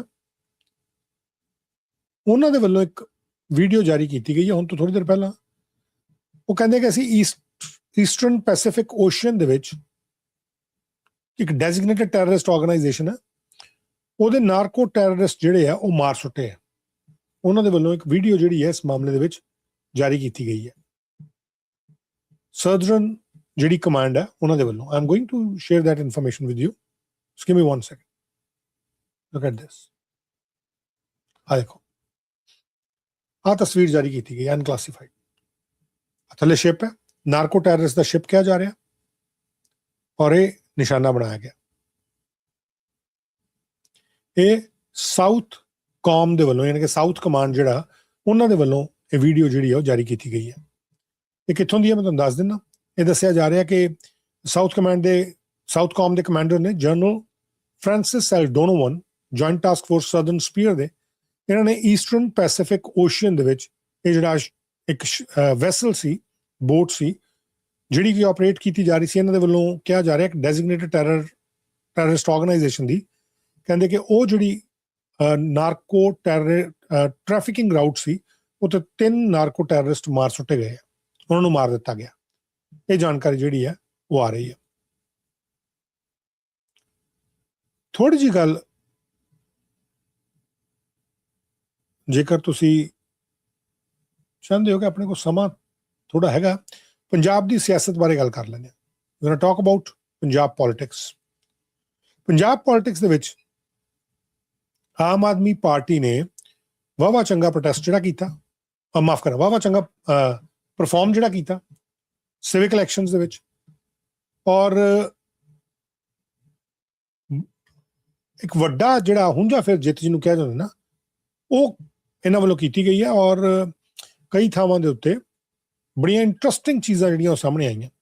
ਲੇਕਿਨ ਵਿਰੋਧੀ ਪਾਰਟੀਆਂ ਦਾ ਇਹਦੇ ਬਾਰੇ ਕੀ ਕਹਿਣਾ? ਵਿਰੋਧੀ ਪਾਰਟੀਆਂ ਚੋਂ ਬਿਕਰਮ ਸਿੰਘ ਮਜੀਠੀਆ ਜਿਹੜੇ ਹੈ ਸ਼੍ਰੋਮਣੀ ਅਕਾਲੀ ਦਲ ਦੇ ਲੀਡਰ, ਉਹਨਾਂ ਦੇ ਵੱਲੋਂ ਕੀ ਕਿਹਾ ਜਾ ਰਿਹਾ? ਲੈਟ ਮੀ ਜਸਟ ਸ਼ੇਅਰ ਸਮ ਇਨਫੋਰਮੇਸ਼ਨ ਜਿਹੜੀ ਉਹਨਾਂ ਨੇ ਮੀਡੀਆ ਦੇ ਨਾਲ ਜਾਰੀ ਕੀਤੀ ਹੈ। ਇਨਫੈਕਟ 2 ਵੀਡੀਓਜ਼ ਹੈ ਜਿਹੜੀਆਂ ਉਹਨਾਂ ਨੇ ਜਾਰੀ ਕੀਤੀਆਂ। I am going to share that with you. Update ਚੱਲ ਰਹੀ ਹੈ ਤਾਂ ਮੈਂ ਕਿਹਾ ਮੈਂ ਲੇਟੈਸਟ ਅਪਡੇਟ ਸ਼ੇਅਰ ਕਰਾਂ। 4:35 ਹੋ ਗਏ ਆ ਜੀ। ਸਾਰਾ ਪੰਜਾਬ ਅਨਾਉਂਸ ਹੋ ਗਿਆ ਔਰ ਮੈਂ ਪੰਜਾਬ ਦੇ ਲੋਕਾਂ ਨੂੰ ਇੱਕ ਗੱਲ ਦੱਸ ਦਿਆਂ ਕਿ ਇਹ ਨਹੀਂ ਕਿ ਮਜੀਠੇ 'ਚ ਕਿਤੇ 5-6 ਲੱਖ ਵੋਟਾਂ ਦੀ ਗਿਣਤੀ ਹੋ ਰਹੀ ਹੈ। ਇਹ ਮਹਿਜ 10,000 ਵੋਟਾਂ ਤੋਂ ਘੱਟ ਦੀ ਗਿਣਤੀ ਹੋ ਰਹੀ ਹੈ। 10,000 ਵੀ ਮੈਂ ਜ਼ਿਆਦਾ ਬੋਲ ਗਿਆ। ਮੈਨੂੰ ਲੱਗਦਾ 7-8 ਵੋਟਾਂ ਦੀ ਗਿਣਤੀ ਹੋਣੀ ਹੈ, ਮਗਰ ਸ਼ਾਮ ਦੇ 4:30 ਵੱਜ ਗਏ ਆ, ਰਿਜ਼ਲਟ ਕੋਈ ਨਹੀਂ ਆ ਰਿਹਾ। 2 ਵਾਰਡਾਂ, 6 ਨੰਬਰ ਵਾਰਡ ਤੇ 13 ਨੰਬਰ ਵਾਰਡ ਆਲਰੇਡੀ ਸਾਰਿਆਂ ਦੇ ਪੇਪਰ, ਕਿਉਂਕਿ ਉੱਥੇ ਚੱਕੇ ਗਏ, ਰਿਜੈਕਟ ਕਰਤੇ ਗਏ। ਪਹਿਲਾਂ ਹੀ ਆਮ ਆਦਮੀ ਪਾਰਟੀ ਦੇ ਫੇਵਰ 'ਚ ਭਗਵੰਤ ਮਾਨ ਨੇ ਉਹ 2 ਸੀਟਾਂ ਦਵਾਤੀਆਂ ਸੀ। ਅੱਜ ਚੋਣ ਹੋ ਰਹੀ ਹੈ 11 ਸੀਟਾਂ ਦੀਆਂ। 10 ਸੀਟਾਂ ਤੇ ਸ਼੍ਰੋਮਣੀ ਅਕਾਲੀ ਦਲ ਲੜ ਰਿਹਾ ਔਰ 4:30 ਵਜੇ ਆ ਸਾਡੇ SDM ਸਾਹਿਬ ਆਏ, RO ਸਾਹਿਬ ਬਾਹਰ, ਜਿਹੜੇ ਇਹਨਾਂ ਦਾ ਬਿਆਨ ਸੁਣਿਓ ਬੜੇ ਧਿਆਨ ਨਾਲ। ਕੁਝ ਨਹੀਂ ਦੱਸ ਰਹੇ। ਪ੍ਰੈਸ ਵਾਲਿਆਂ ਨੇ ਬਾਰ-ਬਾਰ ਪੁੱਛਿਆ ਦੱਸੋ ਜਿੱਤਿਆ ਕੌਣ? ਕਹਿੰਦਾ ਜੀ 5 ਆਪ ਜਿੱਤ ਗਈ, 4 ਸ਼੍ਰੋਮਣੀ ਅਕਾਲੀ ਦਲ ਜਿੱਤ ਗਿਆ। ਉਹਨਾਂ ਕਿਹਾ ਵਾਰਡਾਂ ਦੱਸ ਦਿਓ, ਚੁੱਪ ਕਰਕੇ ਅੰਦਰ ਚਲੇ ਗਏ। ਮਤਲਬ ਇਹ ਕਿਹੜਾ ਅਨਾਉਂਸਮੈਂਟ ਦਾ ਤਰੀਕਾ? ਕਿਹੜੀ ਵਾਰਡ ਕੌਣ ਜਿੱਤਿਆ ਦੱਸੋ? ਪਤਾ ਜੇ ਬਰੀਕੀ 'ਚ ਦੱਸਣਾ ਪੈ ਜੂ ਤੇ ਫਿਰ ਪਰਦਾ ਫਾਸ਼ ਹੋ ਜੂ। ਕਿਉਂਕਿ ਆ ਮੇਰੇ ਕੋਲ ਰਿਜ਼ਲਟ ਹੈ ਔਰ ਮੈਂ ਅਫਸਰਾਂ ਨੂੰ ਕਹਿਣਾ ਚਾਹੁੰਦਾ, ਮੈਂ ਸਕਰੀਨਸ਼ਾਟ ਸਾਰੇ ਪ੍ਰੂਫ ਇਕੱਠੇ ਕੀਤੇ ਜੋ ਤੁਹਾਡੇ ਕਾਊਂਟਿੰਗ ਏਜੰਟਸ ਨੇ ਥੱਲੇ ਸਾਈਨ ਕੀਤਾ ਹੈ। ਦੇਖੋ ਕੀ ਹੁੰਦਾ ਜਦੋਂ ਗਿਣਤੀ ਹੁੰਦੀ ਹੈ, ਥੱਲੇ ਕਾਊਂਟਿੰਗ ਅਫਸਰ ਜਿਹੜੇ ਨੇ ਉਹ ਰਿਜ਼ਲਟ ਬਣਾਉਂਦੇ, ਸਾਰੇ ਸਾਈਨ ਕਰਦੇ। RO ਦਾ ਕੱਲਾ ਕੰਮ ਹੈ ਸਰਟੀਫਿਕੇਟ ਦੇਣਾ, ਮਗਰ RO ਦੇ ਸਰਟੀਫਿਕੇਟ ਦੇਣ 'ਚ ਇੰਨੀ ਧਾਂਦਲੀ ਹੋ ਰਹੀ ਹੈ ਕਿ ਉਹਦਾ ਮੈਂ ਪਰਦਾ ਫਾਸ਼ ਕਰ ਰਿਹਾ। ਔਰ ਮੇਰੇ ਕੋਲ ਕਈ ਸਕਰੀਨਸ਼ਾਟਸ ਨੇ। ਮਗਰ ਆ 1 ਮਿੰਟ ਸੁਣ ਲਓ SDM ਸਾਹਿਬ ਹੁਣ ਕੀ ਪ੍ਰੈਸ ਨੂੰ ਬੋਲ ਕੇ ਗਏ ਆ।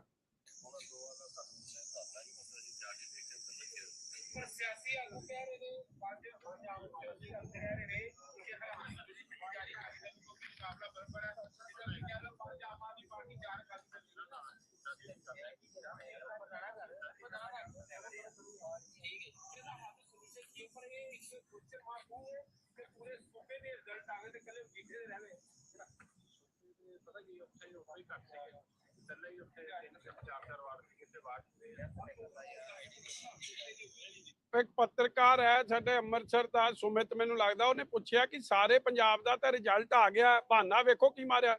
ਕਹਿੰਦਾ ਇੱਥੇ ਰੀਕਾਊਂਟਿੰਗ ਬੜੀ ਹੋਣ ਡਈ ਆ। ਉਹ ਤਦੇ ਤਾਂ ਏਡੀਸੀ ਕਹਿੰਦਾ ਕਿ ਸਾਡਾ ਤਾਂ ਥੋਕ ਹੀ ਮੁੱਕ ਗਿਆ, ਕਿ ਆਮ ਆਦਮੀ ਪਾਰਟੀ ਨੂੰ ਜਿਤਾਉਣ ਦੇ ਚੱਕਰ 'ਚ ਗਿਣਤੀ ਕਰਦੇ ਕਰਦੇ ਅਫਸਰਾਂ ਦੇ ਥੁੱਕ ਮੁੱਕ ਗਏ, ਹਾਲੇ ਵੀ ਕੰਮ ਨਹੀਂ ਬਣ ਰਿਹਾ। ਤੇ ਹੁਣ ਇੱਕ ਪਹਿਲੀ ਵਾਰੀ ਹਿਸਟੋਰਿਕਲੀ ਹੋ ਰਿਹਾ ਕਿ ਰਿਜ਼ਲਟ ਐਸਡੀਐਮ ਆਰਓ ਬਾਹਰ ਆ ਕੇ ਡਿਕਲੇਅਰ ਕਰ ਰਿਹਾ ਤੇ ਕਹਿ ਰਿਹਾ 5 ਆਪ 4 ਅਕਾਲੀ। ਵਾਰਡ ਨੰਬਰ ਕਿਉਂ ਨਹੀਂ ਦੱਸ ਰਹੇ, ਜਦ ਕਿ ਪਤਾ ਸਭ ਨੂੰ ਕਿ 6 ਵਾਰਡਾਂ ਆ। ਮੇਰੇ ਕੋਲ WhatsApp ਪ੍ਰੂਫ, ਰਿਜ਼ਲਟ ਪ੍ਰੂਫ, 6 ਵਾਰਡਾਂ ਸ਼੍ਰੋਮਣੀ ਅਕਾਲੀ ਦਲ ਸਿੱਧੀ ਜਿੱਤ ਗਈ ਸੀ, ਔਰ ਸਾਨੂੰ ਧੱਕੇ ਨਾਲ 1 ਨੰਬਰ ਵਾਰਡ 'ਚ ਤੇ 3 ਨੰਬਰ ਵਾਰਡ 'ਚ ਹਰਾਇਆ ਗਿਆ। ਇੱਕ 'ਚ 10 ਵੋਟਾਂ ਨਾਲ, ਇੱਕ 'ਚ ਐਗਜ਼ੈਕਟਲੀ ਮੈਨੂੰ ਪਤਾ ਨਹੀਂ ਕਿੰਨੀਆਂ ਵੋਟਾਂ ਨਾਲ, ਔਰ ਜਿਹਦੀ ਅਸੀਂ ਰੀਕਾਊਂਟਿੰਗ ਮੰਗ ਰਹੇ ਸੀ। ਮਗਰ ਉਸ ਤੋਂ ਛੱਡ ਕੇ ਵੀ 6 ਵਾਰਡਾਂ ਅਸੀਂ ਜਿੱਤੇ ਆ, 4 ਆਮ ਆਦਮੀ ਪਾਰਟੀ ਜਿੱਤੀ ਸੀ, ਜਿਹਦੇ 'ਚ 2 ਦੀ ਧਾਂਦਲੀ ਦੀ ਅਸੀਂ ਗੱਲ ਕਰ ਰਹੇ। ਜੇ ਉਹ 2-4 ਉੱਥੋਂ ਕੱਢ ਦੋ ਤੇ ਉਹ 2 ਨੂੰ ਪਾਸੇ ਰੱਖ ਲਓ ਤਾਂ ਫਿਰ ਉਹ 2 ਹੀ ਜਿੱਤੇ ਆ, ਤੇ 1 ਕਾਂਗਰਸ ਜਿੱਤੀ ਆ। ਮਗਰ ਸਾਰਾ ਕੁਛ ਹੀ, ਔਰ ਫੋਨ ਕੌਣ ਕਰ ਰਿਹਾ? ਭਗਵੰਤ ਮਾਨ, ਇੱਕੋ ਬਗੈਰ ਧੌਣ ਵਾਲਾ ਜਿਹੜਾ ਇਹਨਾਂ ਦਾ ਕੱਛੂ ਕੰਬੋਆ ਜਾਂ ਰਾਜਵੀਰ ਘੁੰਮਣ। ਡੀਸੀ ਦੀ ਐਸੀ ਤੈਸੀ ਫੇਰਤੀ ਆ। ਡੀਸੀ ਆਪ ਗਿਆ ਕਾਊਂਟਿੰਗ ਸੈਂਟਰ ਤੇ, ਦਲਵਿੰਦਰ ਜੀ, ਔਰ ਡੀਸੀ ਕਹਿ ਰਿਹਾ ਕੰਮ ਹੁੱਕ ਔਰ ਕਰੁੱਕ, ਆਪਾਂ ਮੈਜੋਰਿਟੀ ਬਣਾਉਣੀ ਆ ਆਮ ਆਦਮੀ ਪਾਰਟੀ ਦੀ, ਕਿਉਂਕਿ ਹੁਣ ਮੈਜੋਰਿਟੀ ਨਹੀਂ ਬਣ ਰਹੀ, ਔਰ ਮੈਜੋਰਿਟੀ ਬਣਾਉਣ ਲਈ ਕਹਿੰਦਾ ਇੱਕ ਵਾਰੀ ਸਰਟੀਫਿਕੇਟ ਦੇ ਦਿਓ, ਬਾਅਦ ਚ ਵੇਖੀ ਜਾਊਗੀ। ਮਤਲਬ ਇਹ ਹਾਲਾਤ ਬਣ ਗਏ। ਭਗਵੰਤ ਮਾਨ ਦੀ ਬੇਇੱਜ਼ਤੀ ਹੋ ਗਈ ਆ। ਆਰਓ ਬਦਲ ਲਿਆ, ਈਓ ਬਦਲ ਲਿਆ, ਸਭ ਕੁਝ ਕਰ ਲਿਆ, ਮਗਰ ਵੋਟਾਂ 'ਚ ਫੇਰ ਤੁਸੀਂ ਹਾਰ ਗਏ। ਅੱਜ ਧਾਂਦਲੀ ਵੀ ਕਰ ਲਈ ਤਾਂ ਵੀ ਗੱਲ ਨਹੀਂ ਬਣੀ। ਉਹ ਤਦੇ ਤਾਂ ਏਡੀਸੀ ਸਾਹਿਬ ਕਹਿ ਗਿਆ ਕਿ ਥੁੱਕ ਮੁੱਕ ਗਈ ਜੀ, ਕਿ ਰੀਕਾਊਂਟਿੰਗ ਦੇਖੋ ਸਾਡੀ ਨਹੀਂ ਹੋ ਰਹੀ, ਅਸੀਂ ਤਾਂ ਮੰਗ ਰਹੇ, ਸਾਡੀ ਨਹੀਂ ਹੋ ਰਹੀ। ਰੀਕਾਊਂਟਿੰਗ ਹੋ ਰਹੀ ਹੈ ਸਿਰਫ ਰੂਲਿੰਗ ਪਾਰਟੀ ਦੇ ਕਹੇ ਤੇ ਆਪੋਜੀਸ਼ਨ ਕੈਂਡੀਡੇਟਾਂ ਦੀ, ਉਹਨੂੰ ਹਰਾਉਣ ਲਈ। ਤੇ ਬਹਾਨਾ ਐਸਡੀਐਮ ਸਾਹਿਬ ਕੀ ਲਾ ਰਹੇ ਆ? ਉਹ ਰਿਜ਼ਲਟ ਦਾ ਡਿਲੇ ਦਾ ਕਾਰਨ ਹੈ ਭਾਈ ਰੀਕਾਊਂਟਿੰਗ, ਤੇ ਹੋਰ ਕਿਤੇ ਰੀਕਾਊਂਟਿੰਗ ਨਹੀਂ ਹੋਈ। ਔਰ ਤੁਸੀਂ ਆ ਕਮਾਲ ਦੀ ਗੱਲ ਵੇਖੋ ਕਿ ਕੱਲ ਇੱਕ ਚਿੱਠੀ ਕੱਢਦੇ ਆ ਜੀ, ਇਹ ਮੈਂ ਉਹ ਵੀਡੀਓ ਸਾਰੀਆਂ ਪਾਈਆਂ ਨੇ। MP ਦੀ ਇਲੈਕਸ਼ਨ ਹੋਵੇ, MLA ਦੀ ਇਲੈਕਸ਼ਨ ਹੋਵੇ, ਇਹ ਤੋਂ ਵੱਡੀਆਂ ਇਲੈਕਸ਼ਨ ਕੋਈ ਨਹੀਂ। RO returning officer is the main person in charge. ਉਹ ਕਹਿ ਰਿਹਾ ਜੀ ਮੇਰੀ ਪਾਵਰ ਹੀ ਨਹੀਂ ਰੀਕਾਊਂਟਿੰਗ, ARO ਨੂੰ ਗੱਲ ਕਰ ਲਓ। ਮੈਂ ARO ਨੂੰ ਵੀ ਫੋਨ ਮਿਲਾਇਆ, ਫੋਨ ਹੀ ਬੰਦ। ਮਤਲਬ ਤੁਸੀਂ ਇਲੈਕਸ਼ਨ ਵਾਲੇ ਦਿਨ ਤੁਹਾਡੀ ਕਾਊਂਟਿੰਗ ਏਜੰਟ ਦੀ ਤੁਸੀਂ ਨਹੀਂ ਸੁਣ ਰਹੇ, ਅਸੀਂ ਬਾਹਰੋਂ ਸੰਪਰਕ ਕਰਨਾ ਚਾਹ ਰਹੇ ਹਾਂ, ਸਾਡੀ ਨਹੀਂ ਸੁਣ ਰਹੇ। ਜੇ ਮੈਂ ਜਾ ਕੇ ਉੱਥੇ ਰੌਲਾ ਪਾਇਆ ਤੇ ਕਹਿਣਗੇ ਸਾਡੇ ਕੰਮ 'ਚ ਵਿਗਣ ਦੇ ਪਾਉਂਦਾ। ਮਤਲਬ ਬਾਏ ਹੁੱਕ ਔਰ ਕਰੁੱਕ ਕਿ ਸਾਨੂੰ ਰਿਜ਼ਲਟ ਸ਼੍ਰੋਮਣੀ ਅਕਾਲੀ ਦਲ ਦੇ ਹੱਕ 'ਚ ਨਾ ਦੇਣਾ ਪਵੇ, ਕਿਵੇਂ ਨਾ ਕਿਵੇਂ ਆਮ ਆਦਮੀ ਪਾਰਟੀ ਦੇ ਹੱਕ 'ਚ ਦੇ ਦਈਏ। ਉਹ ਸਾਰੀ ਚੀਜ਼ਾਂ ਮੈਂ ਨੰਗੀਆਂ ਕਰ ਰਿਹਾ। ਆਹ ਕੱਲ ਦਾ ਆਰਡਰ ਹੈ ਸਰਕਾਰ ਦਾ, ਸ਼ਾਇਦ ਇਤਿਹਾਸ 'ਚ ਪਹਿਲੀ ਵਾਰੀ ਹੋਇਆ ਹੈ ਕਿ RO ਦੇ ਕੋਲੋਂ ਪਾਵਰਾਂ ਖੋਲ ਕੇ ARO ਨੂੰ ਦੇਤੀਆਂ ਕਿ ਰੀਕਾਊਂਟਿੰਗ ਕੱਲਾ ਇਹ ਕਰਾ ਸਕਦਾ। ਕਦੇ ਪੁੱਛ ਲਓ ਇਲੈਕਸ਼ਨ ਕਮਿਸ਼ਨ ਆਫ ਇੰਡੀਆ ਦੇ ਕੋਲ ਵੀ ਇਹੋ ਜਿਹਾ ਫੈਸਲਾ ਨਹੀਂ ਹੈ।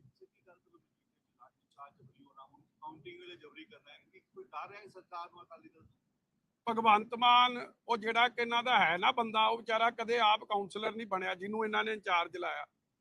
ਚਲੋ ਕਾਉਂਸਲਰ ਤਾਂ ਬਹੁਤ ਵੱਡੀ ਗੱਲ, ਉਹ ਪੈਂਚ ਵੀ ਨਹੀਂ ਕਦੇ ਬਣਿਆ। ਤੇ ਉਹ SSP ਨੂੰ ਕਹਿ ਰਿਹਾ, SP ਨੂੰ ਕਹਿ ਰਿਹਾ ਹੁਣ ਮੈਂ ਬੰਦੇ ਦਾ ਪੁੱਤ ਬਣਾਉਂਗਾ ਤੁਹਾਨੂੰ। ਆਪ 'ਚ ਤਾਂ ਵਿਚਾਰੇ 'ਚ ਇੰਨੀ ਜਾਨ ਹੈ ਨਹੀਂ, CM ਦੇ ਸਿਰ ਚੜ ਕੇ ਬੋਲਦਾ। ਔਰ ਇਹ CM ਦੀ ਬੇਇੱਜ਼ਤੀ ਹੋਣ ਦੀ ਆ ਸਾਰਾ ਕੁਝ ਕਰਾਉਣ ਤੋਂ ਬਾਅਦ ਵੀ। ਹਾਲੇ ਵੀ ਸ਼੍ਰੋਮਣੀ ਅਕਾਲੀ ਦਲ ਜਿੱਤ ਰਿਹਾ ਤਾਂ ਰਿਜ਼ਲਟ ਡਿਕਲੇਅਰ ਨਹੀਂ ਹੋ ਰਿਹਾ। ਔਰ ਕਦੇ ਤੁਸੀਂ ਸੁਣਿਆ ਇਹ ਗੱਲ ਕਿ 4:45 ਹੋ ਗਏ ਐਗਜ਼ੈਕਟਲੀ, 9 ਵਾਰਡਾਂ ਅਨਾਉਂਸ ਕਰਤੀਆਂ, ਉਹਨੂੰ 4 ਵਾਰੀ ਪੁੱਛਣ ਤੋਂ ਬਾਅਦ ਕਹਿੰਦਾ 5 ਆਪ, ਜਿਵੇਂ ਆਪ ਹੀ ਬਣਾ ਲਿਆ ਫੈਸਲਾ, ਮਨ ਤੇ ਫੁਰਨਾ ਆ ਗਿਆ। 5 ਤੈਨੂੰ ਦਿੱਤੀਆਂ, 4 ਤੈਨੂੰ ਦਿੱਤੀਆਂ। ਬੇਸਿਕ ਫੰਡਾ ਕਿ ਮੈਜੋਰਿਟੀ ਆਪ ਦੀ ਬਣਾਉਣੀ, ਜ਼ਬਰਦਸਤੀ ਧੱਕੇ ਨਾਲ ਆਪ ਨੂੰ ਮੈਜੋਰਿਟੀ ਆ ਹੀ ਨਹੀਂ ਸਕਦੀ। ਇੰਨੇ ਧੱਕੇ ਦੇ ਬਾਵਜੂਦ ਵੀ ਇਹ ਮਜੀਠਾ ਹਾਰ ਗਏ ਆ। ਹੁਣ ਤਾਂ ਆਰਓ ਦੀ ਤੁਸੀਂ ਕਹਿ ਲਓ ਜਾਦੂਗਰੀ ਵੇਖਣ ਨੂੰ ਮਿਲੂਗੀ। ਲੋਕਾਂ ਨੇ ਤਾਂ ਫੈਸਲੇ ਸੁਣਾਤੇ। ਮੈਂ ਤਾਂ ਸੀਐਮ ਨੂੰ ਕਹਿਣਾ ਯਾਰ ਛੱਡ ਪਰਾਂ। 2 ਇਲੈਕਸ਼ਨਾਂ ਹੋਈਆਂ ਇਲੈਕਸ਼ਨ ਕਮਿਸ਼ਨ ਆਫ ਇੰਡੀਆ ਥੱਲੇ, ਆ MP ਦੀਆਂ, ਆ ਤੇਰਾ ਆ ਟਮਾਟਰ ਜਾਂ ਲੋਕਾਂ ਮਜੀਠੇ ਵਾਲਿਆਂ ਨੇ ਗੋਲ ਕਰਕੇ ਭੇਜਿਆ ਸੀ। ਤੋਂ ਸਭ ਤੋਂ ਵੱਧ ਵੋਟਾਂ ਨਾਲ ਜੇ ਕੋਈ ਕੈਂਡੀਡੇਟ ਦੀ ਹਾਰ ਹੋਈ ਹੈ ਉਹ ਮਜੀਠੇ ਹਲਕੇ ਦੇ ਲੋਕਾਂ ਨੇ ਆ ਟਮਾਟਰ ਦੀ ਕਰਾਈ ਆ। ਕੀ ਨਾਂ ਉਹਦਾ ਆਪਣੇ ਦਾ ਤੇਰੇ ਵਾਲੇ ਦਾ, ਕੁਲਦੀਪ ਸਿੰਘ ਧਾਲੀਵਾਲ ਦੀ, ਕਿਉਂਕਿ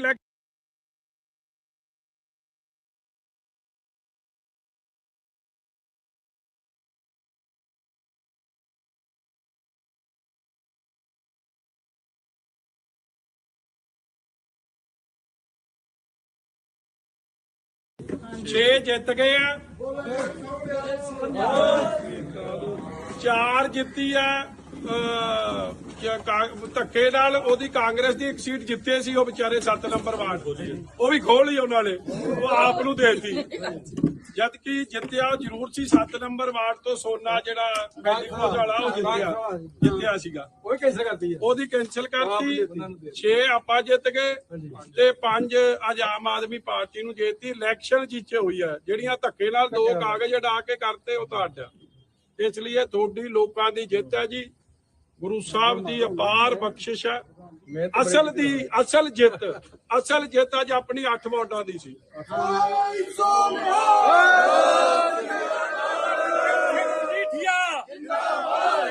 ਬਿਕਰਮ ਸਿੰਘ ਮਜੀਠੀਆ ਜਿੰਦਾਬਾਦ, ਸ਼੍ਰੋਮਣੀ ਅਕਾਲੀ ਦਲ ਜਿੰਦਾਬਾਦ।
ਧੰਨਵਾਦ ਕਰਨ ਦਾ ਅੱਜ ਮੇਰੇ ਕੋਲ ਅਲਫਾਜ਼ ਹੈ ਨਹੀਂ ਸਾਡੇ ਬੀਜੇਪੀ ਦੇ ਕਾਰਜਕਰਤਾਵਾਂ ਦਾ ਧੰਨਵਾਦ ਕਹਿਣ ਵਾਸਤੇ ਸਾਥੀਓ।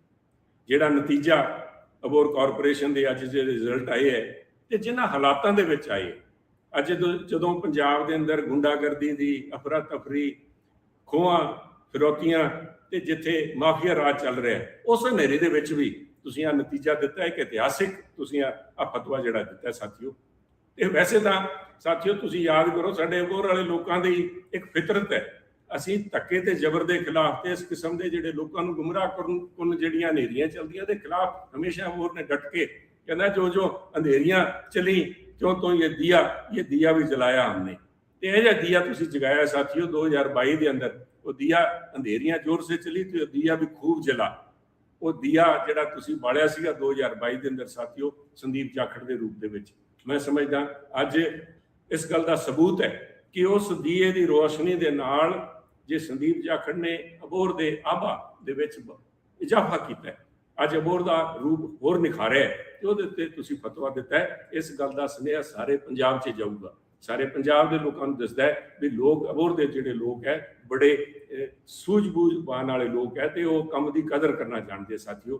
एक जित है अबोहर के लोगों की, जिथे जित है अबोहर के लोगों की उत्थे जिम्मेवारी है, जिम्मेवारी है बीजेपी पार्टी की, जिम्मेवारी है अज संदीप जाखड़ की, ताकि इस शहर की आभा लोगों के विश्वास को होर मजबूत किया जाए। जिहड़ा तुहाडा लगाव है, तुहाडा प्यार है, अज का नहीं साथियों, कला संदीप जाखड़ नहीं, साडा सारा जाखड़ परिवार तुहाडा रहनी है। मैं तो इत्थे तक कहूँगा साथियों, ये जो नूर झलकता है इन चेहरों पे, ये आप ही का नूर है जो झलकता इन चेहरों पे, वरना इन अंधेरों में हमें देखता कौन था। असलीयत है साथियों, थोड़ा मान सत्कार ते प्यार है जिन्हों तुसी दिल नाल लाया संदीप जाखड़ नूं, ਉਹਦੇ ਵਾਸਤੇ ਸੰਦੀਪ ਜਾਖੜ ਤੇ ਬੀਜੇਪੀ ਰਲ ਮਿਲ ਕੇ ਇਸ ਅਬੋਹਰ ਦੀ ਸੇਵਾ ਵਾਸਤੇ ਹੋਰ ਮਜ਼ਬੂਤ ਹੋ ਕੇ ਇਸ ਪਿਆਰ ਦੇ ਸਾਡੇ ਰਿਸ਼ਤੇ ਨੂੰ ਹੋਰ ਮਜ਼ਬੂਤ ਕਰਾਂਗੇ। तो ਇੱਕ ਵਾਰ ਫੇਰ ਤੁਹਾਡੇ ਸਾਰਿਆਂ ਦਾ, ਬੀਜੇਪੀ ਦੇ ਕਾਰਜਕਰਤਾਵਾਂ ਦਾ, ਬੀਜੇਪੀ ਪਾਰਟੀ ਦਾ ਤੇ ਤੁਹਾਡੇ ਅਬੋਹਰ ਦੇ ਲੋਕਾਂ ਦਾ ਬਹੁਤ ਬਹੁਤ ਧੰਨਵਾਦ। ਜੈ ਹਿੰਦ ਸਾਥੀਓ।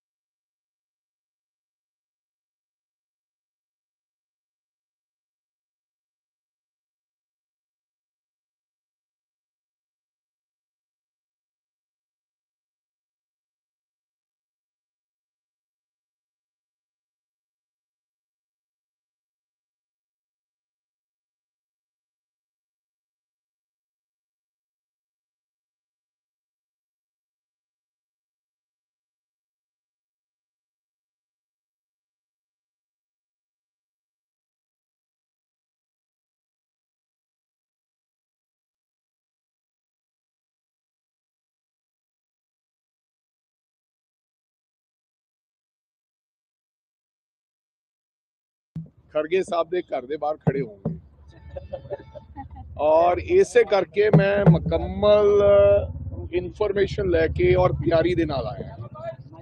नगर निगम दे जेड़े चुनाव यानी कि कॉरपोरेशन दे चुनाव जड़ियां वड्डियां कॉरपोरेशन सी वो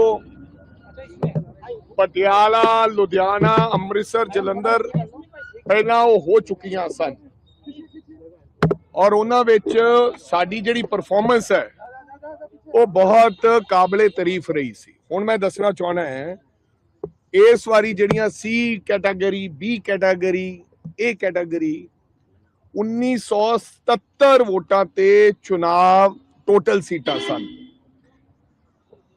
जिहदे विचों काफी लोगों के कागज रद्द किए गए। साडा 210 कागज जिहड़े रद्द किए गए, 750 कागज रद्द होए पंजाब दे विच, राइट।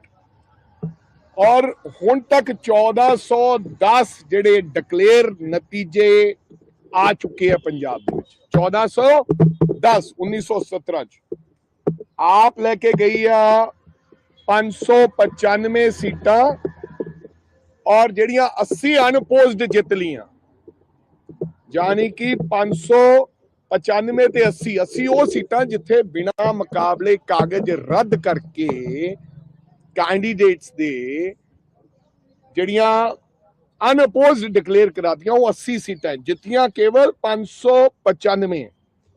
हुण कांग्रेस जेडे सिंबल ते चुनाव हुण तक दे नतीजे आए है, साइड ते भी तुसी देख सकते हो, वो 298 सीटां दे जेडे नतीजे कांग्रेस पार्टी दे हक विच आए है। 60 सीटां जिथे INC सपोर्टेड जेडे साडे कैंडीडेट सी, जिथे कागज कई थावां ते साडे बंदियां दे रद्द कीते और कांग्रेस ने इंडिपेंडेंट कैंडीडेट दी सपोर्ट की, वो 60 सीटां सीगियां, यानी कि टोटल कांग्रेस कमेटी दे कोले 358 सीटां किनियां जी, 358, जिहदे चों 595 जित्ती है आम आदमी पार्टी, 358 जित्ती है कांग्रेस। श्रोमणी अकाली दल 150 सीट ते 150, इंडिपेंडेंट कैंडीडेट 153 जित्ते है।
खड़गे साहब के घर के बाहर खड़े होंगे।